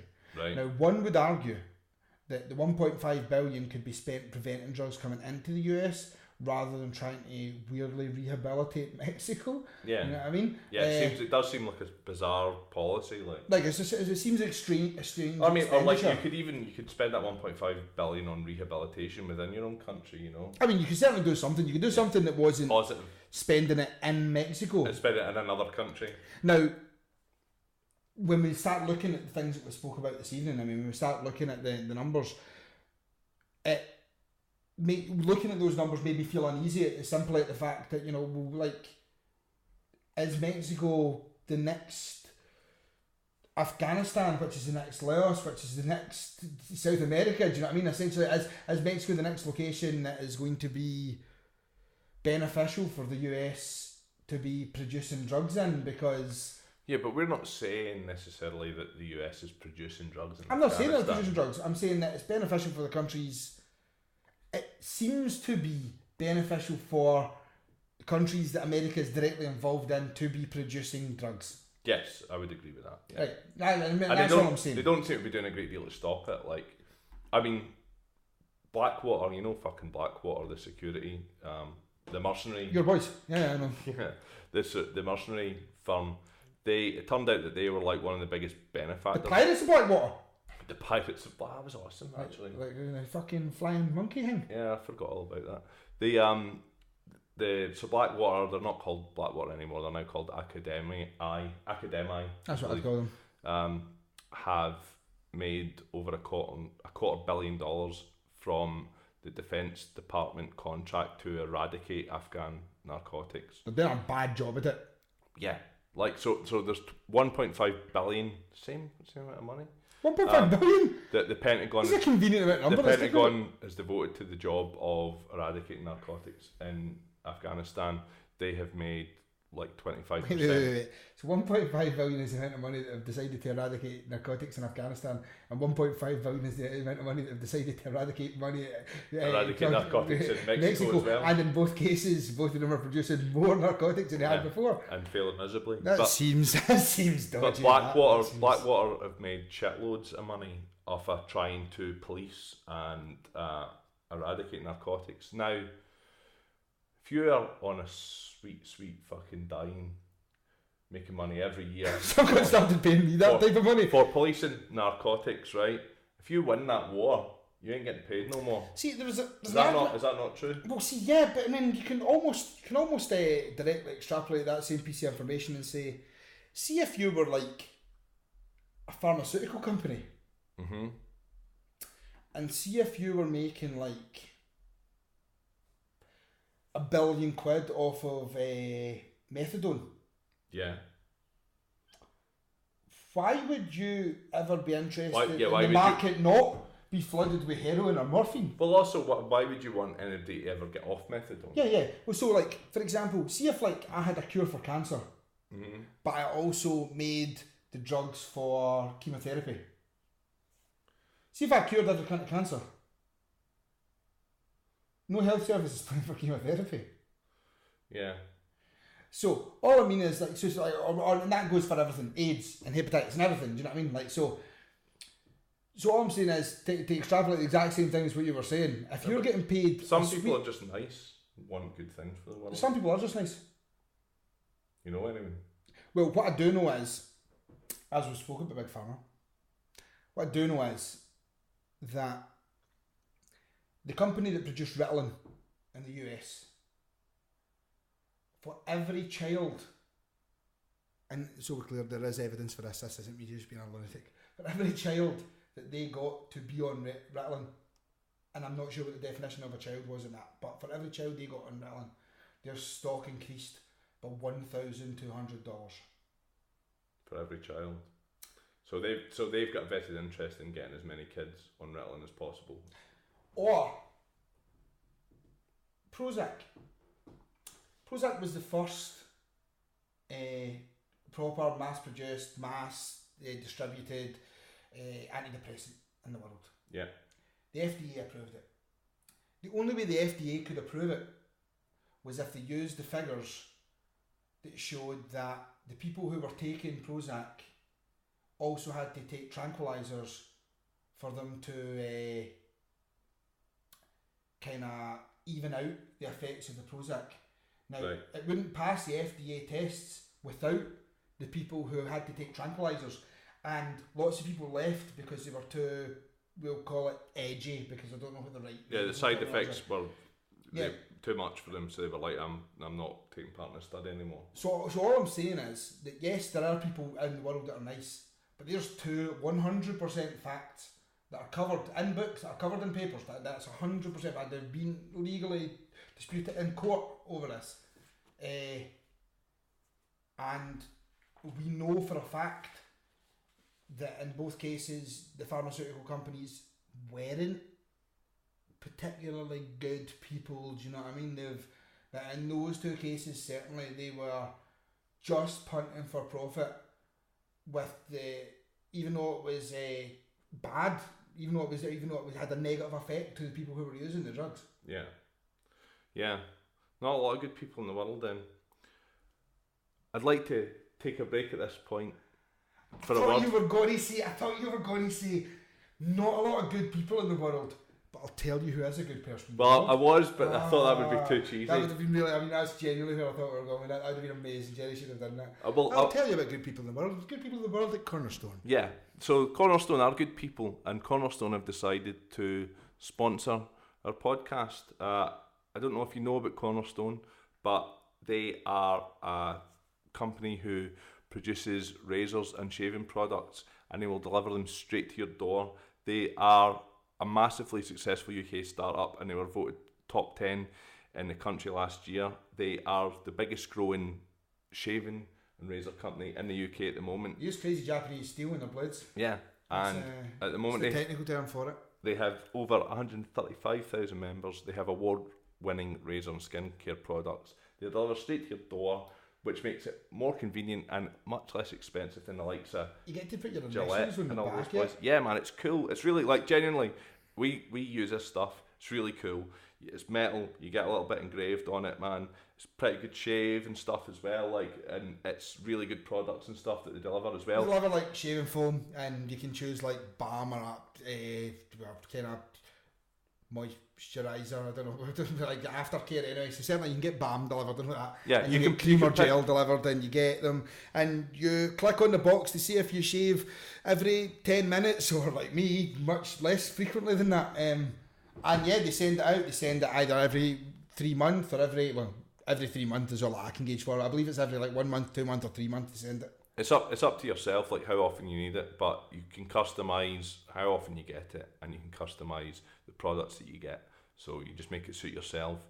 And like I say, it looks really nifty, it shaves really well, the products are really good, and it's straight to your door, man, so you don't need to put in any hassle. If you look in our show notes, we'll provide a link that will take you there, and you can you can order the razors and you can let us know and really do that. So in both cases, with the Beer 52 and with Cornerstone, in both cases, anything that you order, send us a message and let us know. Tell us it's awesome or awful or anything. Like, just tell us, because it'd be good for us to know. It's good for us to look at where we're going to go, but it also looks at it's also good that we can say, you know, X person done this and it was great. You know what I mean? Like, so it would be really good if you could give us the information.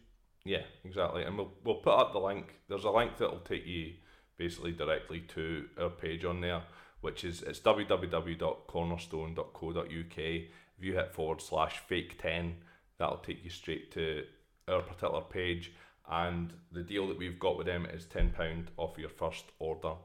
And that's something you'll only get with Not Another Fake Newscast.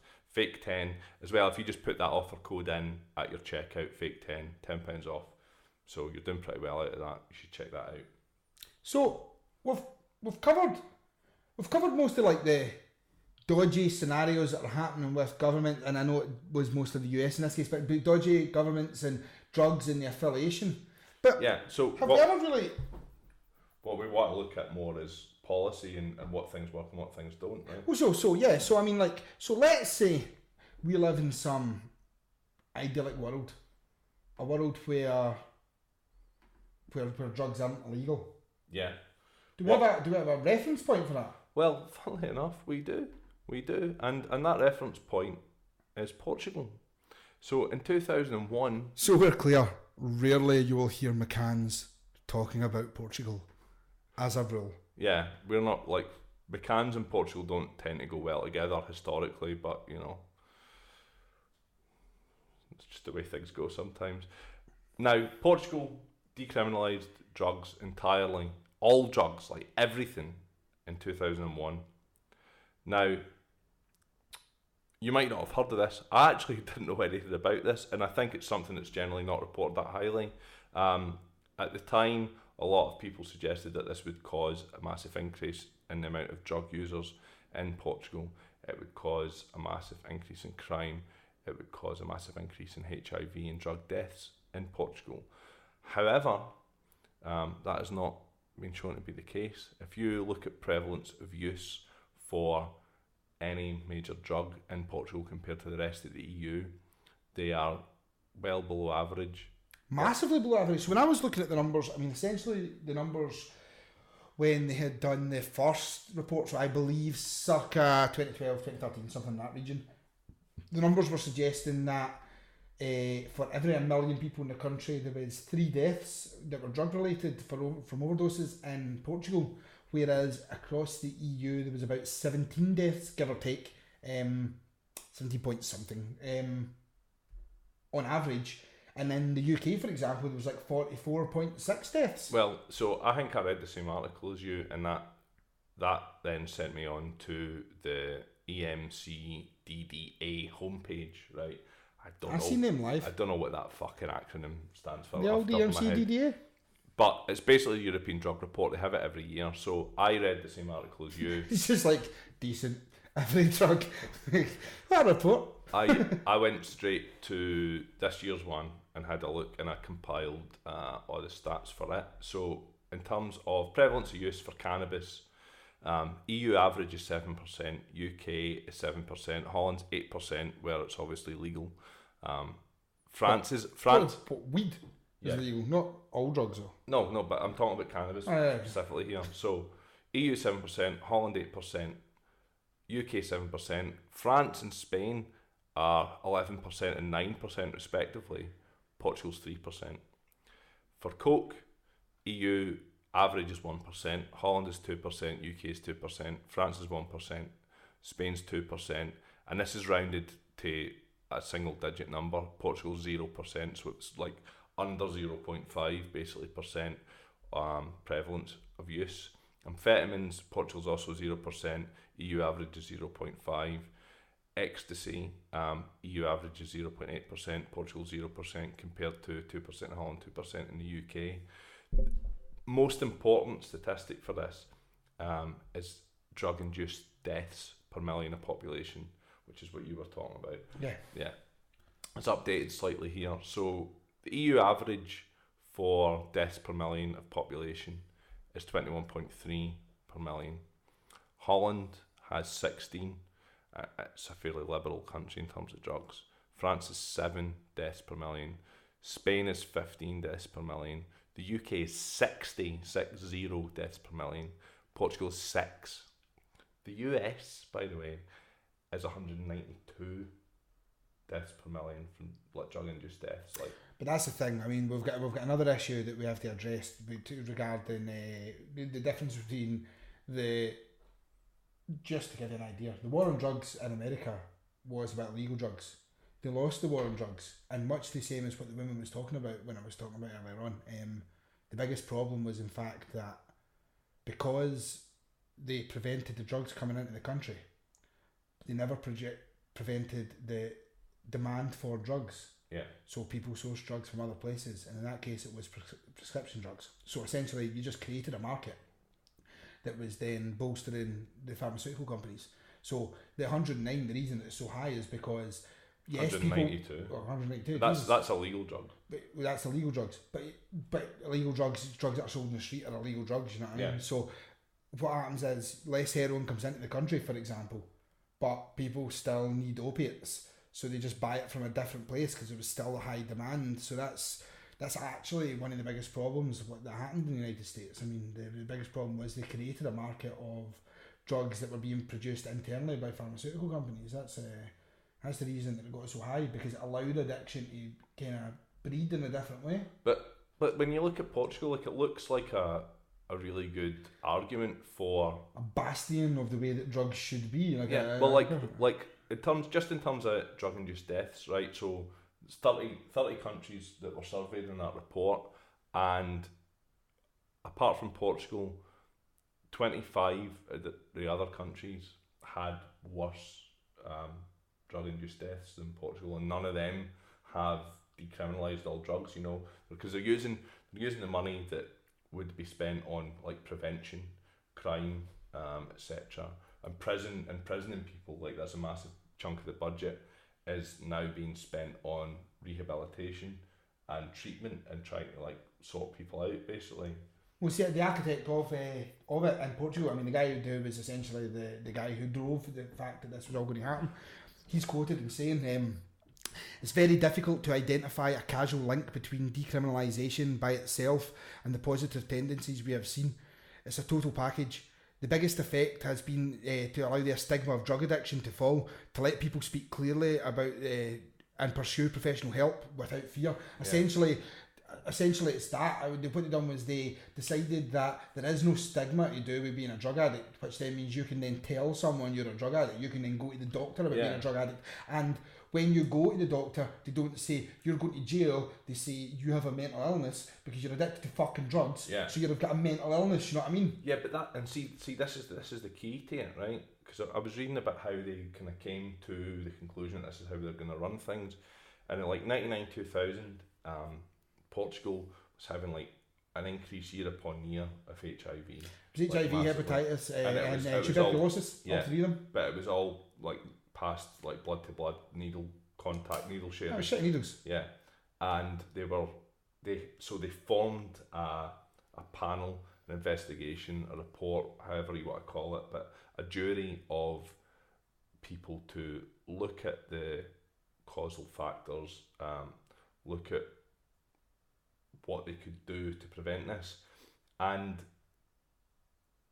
the key to it for me is that they got psychologists and doctors and lawyers and stuff, but like they looked at it as a medical issue and they sort of said, how can we fix this, rather than getting a bunch of MPs that know fuck all, or getting like, you know, law enforcement, heavy-handed police and stuff like that. I mean, that's the problem. They looked at it they say this is a mental illness. Kind of holistically, I suppose. I don't know, but it's a mental illness. I mean, Yeah. essentially, you're addicted to something. See if you're addicted to non-substance abuse addictions, you will always treat you as having a mental illness. You know what I mean? But essentially, as soon as you become addicted to, I mean, so for the most part, It becomes a criminal issue. Oh yeah, it becomes a criminal issue, and then that's when it creates a problem. That's when, and the thing is, we will absolutely definitely do an episode where we'll look at the fact that there is a direct correlation between you using minor drug offences to put people into jail, so then you can benefit from people being in jail. I actually do have a few stats for like the US prison population and stuff. I mean, and that's. But yeah, that's an episode in It itself. is an episode in itself where, like, the reason that people are sold the fact that minor drug offences are bad is because if cunts are in prison, cunts can be made to do things for free, and it's essentially modern slave trade. But that's me kind of going off on one. That's about it. But yeah, they don't treat it as a mental issue. You treat it as a criminal issue, and when you treat it as a criminal issue, then you're just banging people in jail. Whereas someone who's addicted to drugs, almost, not all the time, but almost 80% of the time, a high percent of the time, the reason that they're addicted to drugs is because of either an underlying mental issue or escapism or something similar like that. The same way that people drink, and the same way that people do lots of other totally destructive things to their body. Yeah. Yeah, so, and the way that Portugal tackled it was to get all these people who were looking at it from that point of view, looking at it from a humanistic sort of viewpoint, and they came back and they gave the quite radical suggestion that decriminalise a lot of it. And they went for it. In fairness to Portugal, they went for it, and they have, like, it's led to a lot of positive outcomes for them. It's not perfect, you know. I mean, what I love is the fact that, see, if you look at the numbers, it's fucking hilarious, because when you look at the numbers for crime, they're just like, look at how much crime's reduced. It's like, I think it's made all those things not illegal. Yeah. like I get what you're saying. It's reduce your crime, but that's just like if I was to be like, you know, you're allowed to murder people. And they can murder people and rape people again. Just so, like, look at the murder rate levels all the way down. You know what I mean? Like, look at homicide rate. It's so low. Like, but yeah, so. And this is actually why Portugal comes under so much fire. This is because when people get into the arguments on an absolute political basis, the problem is that people say things like, look at the crime rate, it's reduced. And it's like, of course fucking crime rate is reduced. You made other things not illegal. Like, I mean, that's going to reduce. Just the same as the murder rate is increased. But the murder rate is increased entirely, well, we can't in any way, shape or form show that there's a correlation between the murder rate increase, and so we're clear, by the murder rate increase, I mean there was like a 40% increase in murder when there was a relatively small number of murder anyway. In the first place. But even then, we can't show that there's a correlation between the fact that there is a murder and the fact that people are taking drugs. You know what I mean? It's just that there has been an increase in murder rate. That's not necessarily the same thing. And yeah, I don't know if that's a statistically significant number or not as well, given they use it directly in the arguments against the drug decriminalisation. Yeah, I know, but people will use fucking anything in fucking arguments. But that's what I mean. But there's people definitely that listen to our podcast right now that have heard. I know. I will use statistics to my advantage. Like, mostly charisma though, so that's why I usually win. That's why you usually lose arguments. Brutal. I went two different ways here, didn't it? Yeah, to correlate it to for us for the UK, Charity Transform stated that drug enforcement costs the UK 16 billion a year. I think this was in 2009. This article came out. Which is probably there. But legalisation and regulation would save 10 billion, and that doesn't take into account any tax income or anything like that as well. In terms of the US, there's a guy called Jeffrey Miron who is like a senior lecturer and a director of undergraduate studies in economics at Harvard. So, he's alright. Pretty smart guy. Yeah.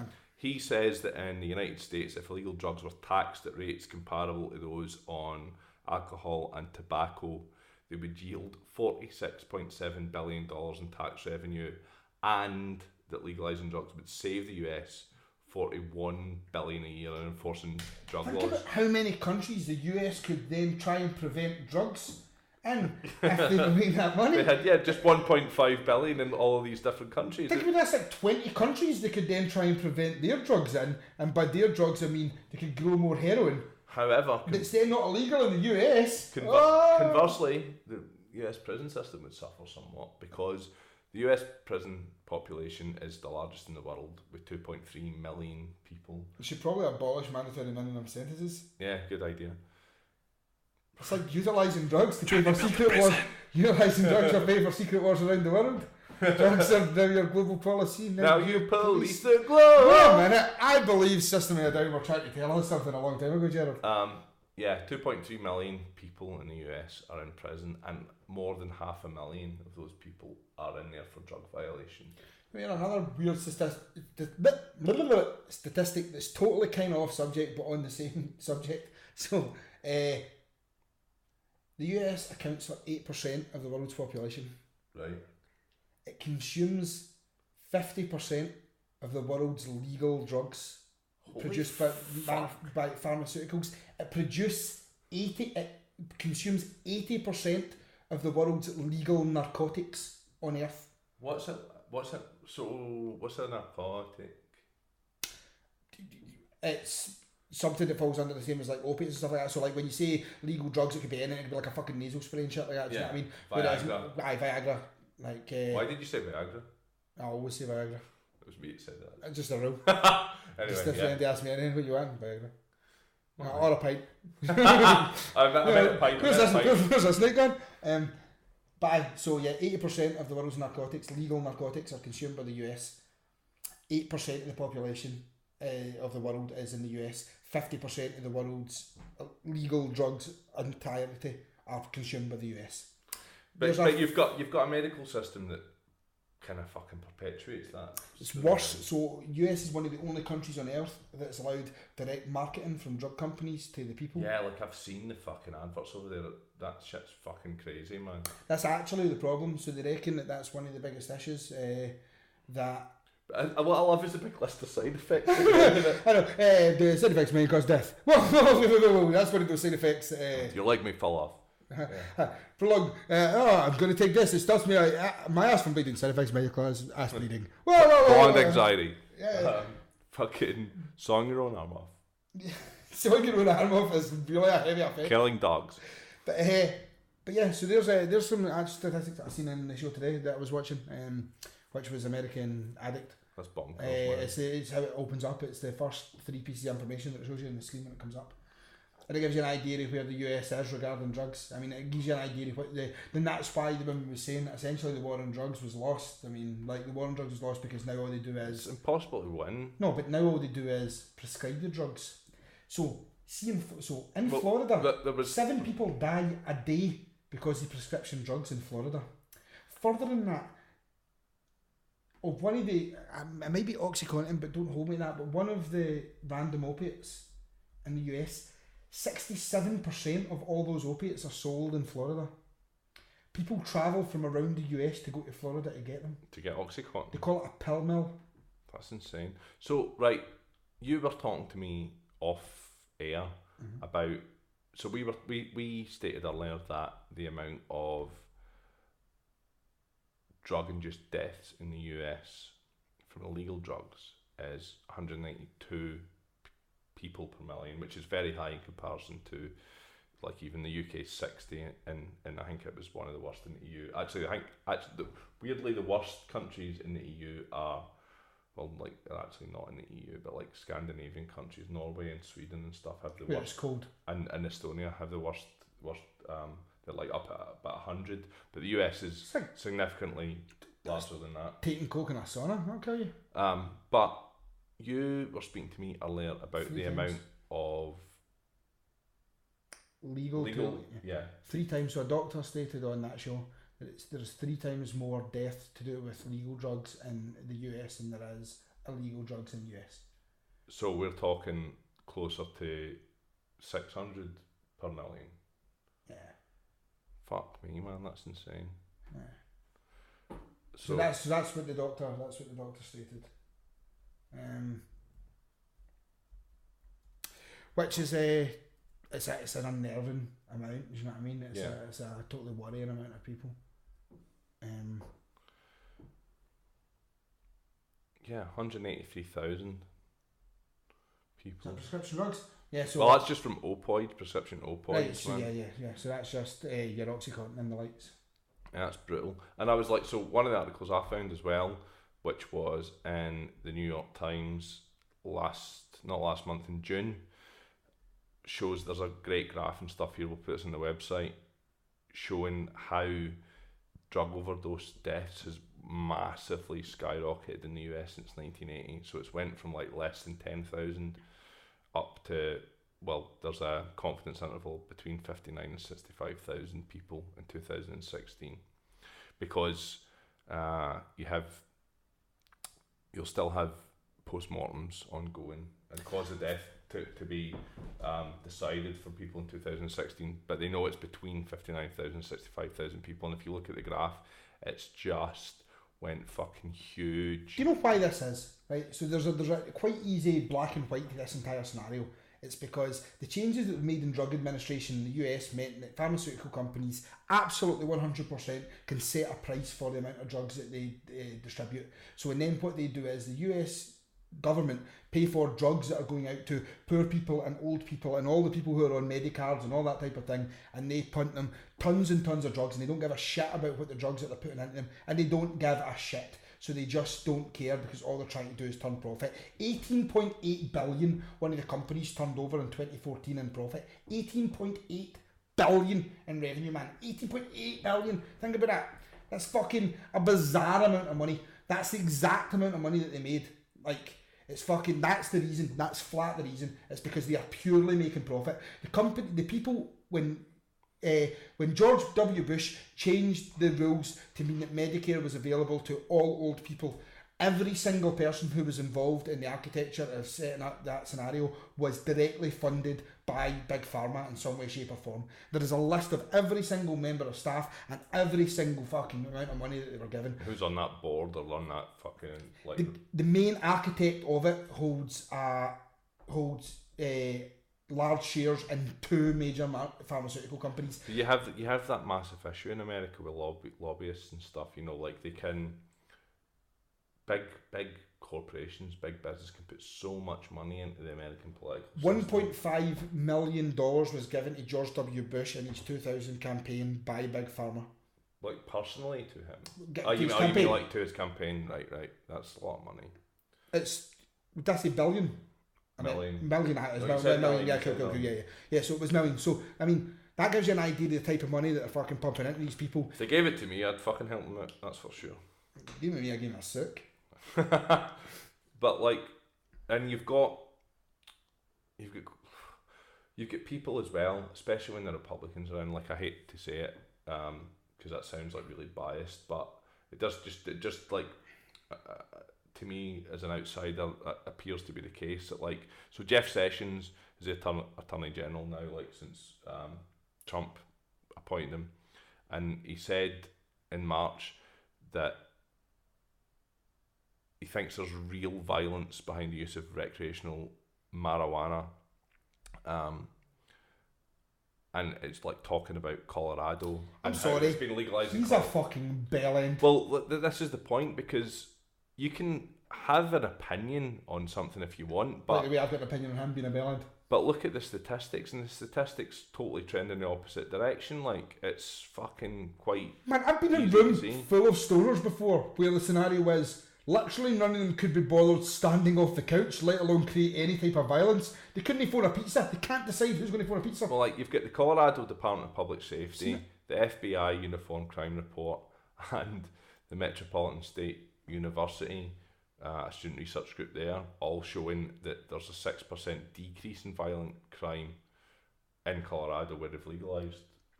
I reckon there's a 12% increase in violent pizza orders. Yeah. And fucking late night runs to buy chocolate milk and fucking like the stocks of Yazoo has went through the roof in Colorado. that's total hack fucking stand-up comedy, by the way. It's also true absolutely true as fuck. You know what I mean? Like, absolutely true as fuck. So yeah, like, look at Jeff Goldblum.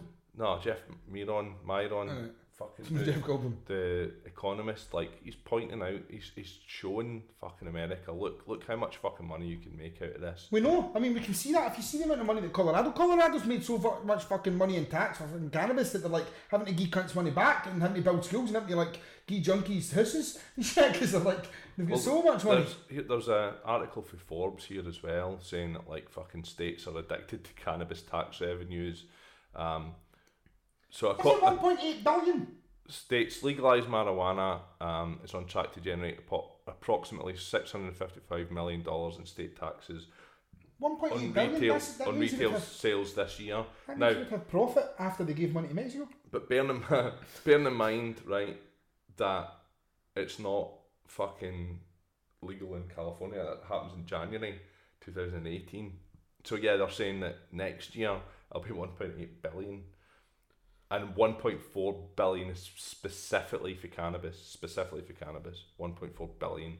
So, and that's only way, like, there's only a handful that have actually voted for it and allowed it so far. Like, imagine if that whole country, well, as Jeffrey fucking Myron says, like, they're looking at fucking 46.7 billion in tax revenue if they were sort of put in comparable rates as they do on alcohol and tobacco. So like, you're saving money on enforcement, you're able to like just fucking follow Portugal, man. It seems to me that it's a perfect case study. And okay, granted, there's obviously different socio-economic situations in Portugal than there is in the US. There's obviously completely different cultural it removes issues. No, but it removes like things like, even like, I know this sounds fucking so simplistic, but it removes like the coolness of it. Do you know what I mean? Literally, like, see if you're no, like, no, it does though. Like, genuinely, there's like less reason for you. You're not a rebel if you're not fucking rebelling against everything. Oh, I'm rebelling against everything by doing something that you're not allowed, that you're allowed to do. Like, it's no, you know what I mean? Like, there is that factor that's completely removed by it. You're removing the black market factor of it. Do you know what I mean? You're removing a scenario where, like, especially with cannabis, right? We know that one of the largest producers of cannabis on earth is also Afghanistan, Morocco as well, I believe, right? Right. We know that they have direct links in the production areas to terrorism. Certainly, we're so. Oh yeah. So you're removing the funding to black market operations. Yeah, absolutely. To go towards crime, to go towards organised crime, to go towards like sex trafficking, like, whatever else they're spending their fucking money on. Clearly, because it would be going to actual, genuine businesses. I'm going to like fucking Steve's Weed Shop in the road. Do you know what I mean? Rather than going to the Taliban. Do you know what I mean? So it's then boosting the economy, making the economy better. It's boosting the economy. It's having a direct effect on terrorism, which is then going to have a direct effect on military spending and budget, which is going to have a direct effect on issues internally and externally with foreign policy and internal policy. Like, I mean, it massively changes the entire world if you address it. Also, like, you know, it's worth making the point that Portugal haven't legalised. No, they've decriminalised. It's decriminalised, like, so there's a difference between that and obviously what like Colorado and California and stuff are doing. I'm not saying they should just set up like smack dispensaries. No, you know what I mean, because that but like weird. You know, it seems to be a good baseline start, and then okay, maybe you can. Well, if you look, I deliberately took, when I was doing those stats earlier for prevalence of use, I deliberately included Holland in all of them, and like they're less than the UK for pretty much everything. Of course they are. And stuff is legal there, you know. They have less cannabis use in Holland than they do in the UK, and it's legal in Holland. They have less cannabis use in Holland than they do in France and Spain, and it's fucking legal in Holland. I mean, it's because you can. Like, the other thing is, like, so this is stand-up comedy hack shit, right? But let's be 100% honest.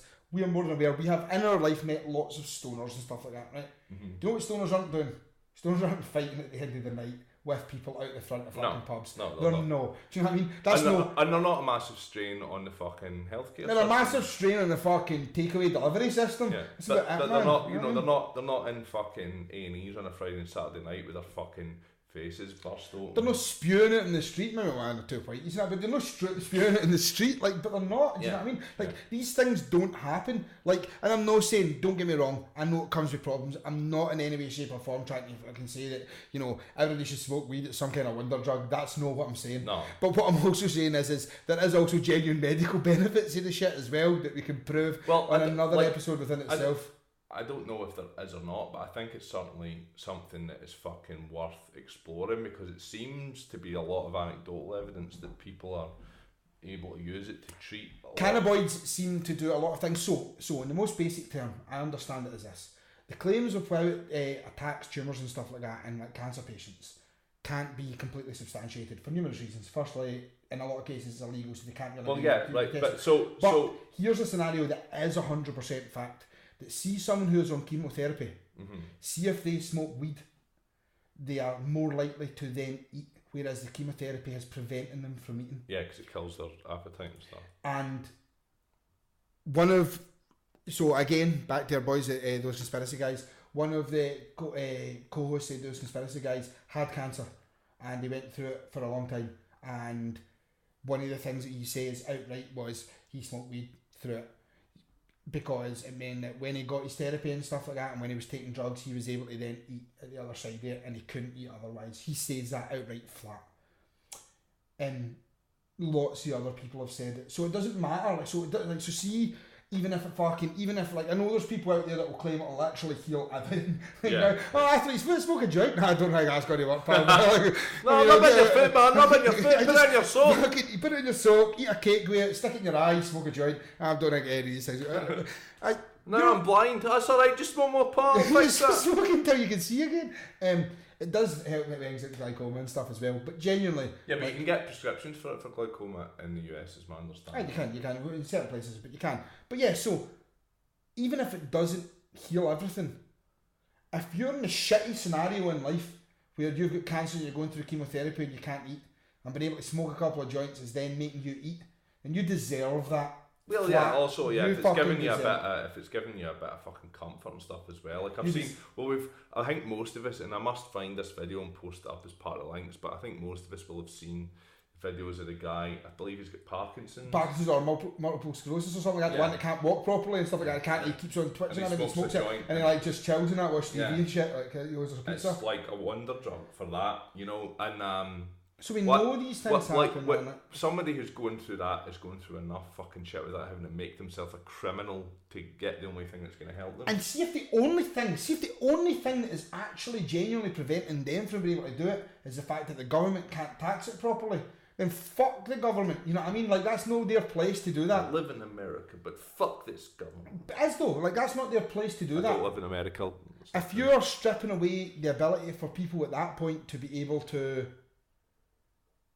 not have a shitty life because either you don't understand the drug, you don't want to be able to, you don't know how you can make money off it, or you don't want people to fucking take it for some other reason. Because by the way, 100% the reason that fucking cannabis is illegal in the entire world, or Western world for the most part, or the UN countries if you will, or fucking or the NATO countries, sorry, if you will, is because in America they were using it to fucking prevent black folk and Mexican folk from fucking going about their life, because you can't make black folk and Mexicans illegal, but you can make cannabis illegal, and that's what they used to fucking do it. Allegedly. No, allegedly. Fact. I'll produce the fucking links for it. It's because that's why it's known as marijuana, and that's why, because it's a Mexican name for it, because up until that point it was cannabis, and a man went to Senate and stood in front of the Senate and said marijuana is no different from cannabis, and cannabis is a drug that we use for lots of different things at the present moment, and to sell it as marijuana is ethically wrong because you're telling the people it's a different drug and it means you can use it so you can monitor and arrest Mexicans. That's actual fact that exists, and that's the reason that it's illegal. And now people think it's illegal, and just so happens it also is illegal. That's why they think that. Indian hemp. That's what the actual terminology was for it a long time ago, and that because you could use it for paper and textiles and everything, and there was a lot of people that were pushing against Congress to not have Indian hemp being available. These are all the factors that now weed is illegal. That's it. Man, and this is me ranting and stuff, and I'm not even a weed smoker, do you know what I mean? This is me just genuinely ranting because it's fucking ridiculous to be in a scenario where we're on Earth right now and we're being told by governments that people who want to can't consume something from a plant that will make their life better. And yet they're perfectly happy to synthesise fucking crazy shit. Fucking oxycontin, so I can fucking get synthesised fucking opiates that I can get fucking given to me in prescription in the United States and batter them until I fucking die a heroin overdose that's been fucking paid for by the government. That's fact. You know what I mean? Woohoo. So anyway, I was about to rant at the end of the show, but I'm guessing we're at the end of the show now. Yeah? I think so. Like, I think we've kind of covered everything. I'm sorry if we we've been on for like 1 million hours as well. I know, but we had a lot to get through, and we've had a lot of sort of folks that are saying, "Oh, can you be more regular and stuff?" It's difficult for us to be more regular just because because Jerry's diet's terrible and he doesn't eat enough fibre. I've just had a kid, my second little boy, and also I work away. We both work pretty hard in our normal jobs, and this does take a lot of time and effort for us to research time. Research and stuff. It's not so much the recording, it's not so much the editing, but the research. Takes fucking ages, man. But ages. Having said that, we're no fucking martyrs. We fucking love this shit. We have a fucking great time doing it, and we're so buzzing today for this show. So delighted to have people out there listening to it. So please keep doing so, and please tell your friends. Please leave us reviews on iTunes, and please visit www.notanotherfakenewscast.com. So yeah, as we said before, see the folk in Washington, and fuck man, see anybody around the world, see the totally lunatics in fucking Australia, and the 1 or 2 manic people in Japan, some way, shape or form, and the people around the world, fucking messages. Yeah, I want to talk to you. I like people. I like some people, and I want to talk to you. I want to know, what you think of the show. You've listened to us more than once, right? So you've listened to every fucking show, so you must like us enough to want to listen to us. Yeah, we want to have as much interaction with the people who are listening to us as possible. I want to give you a fucking cuddle. Because also, we appreciate that you're taking the time to listen to us, and also all feedback is good, man. You can tell us what you want us to talk about next, or what you're interested in, or whatever else, man. I like what you're wearing. Yeah, well, maybe not that, but but yeah, please. So if you want to get in touch with us, you can find us at PGMcast on Twitter. You can find us at PGMcast on Facebook. If you are interested in donating to us on Patreon, we are PGMcast on Patreon as well. Get involved, man. We've got a TeePublic store at PGMcast as well, and you can buy sweet pig t-shirts. I'm wearing one just now. I've also got a really nice Aaron and Fitzgerald t-shirt, the bar that JFK and Elvis own in our theme tune. Yeah. We've got some cool stuff there. So go to TeePublic at PGMcast and you can have a look at that stuff as well. And check out Cornerstone, check out Beer 52. It's cornerstone.co.uk. It's beer52.com. See if that stuff's for you. Beer 52, man, they're from Edinburgh, they're from our country. We want to see them doing well. I think they've got a great concept. This Norwegian beer's decent, by the way. As we've enjoyed it very much this evening. And Cornerstone have a great concept too. You can get this stuff straight to your door. It's fucking better than Gillette. It looks really fucking cool. It's got your name engraved on it. Fucking get involved in all that shit. And yeah, thanks guys, man. Fucking thanks a lot of love, and there's a lot of cool stuff coming up for us. There's going to be live shows and there's going to be cool stuff. Peace out. Yeah, lovely. See you later on. Bye bye.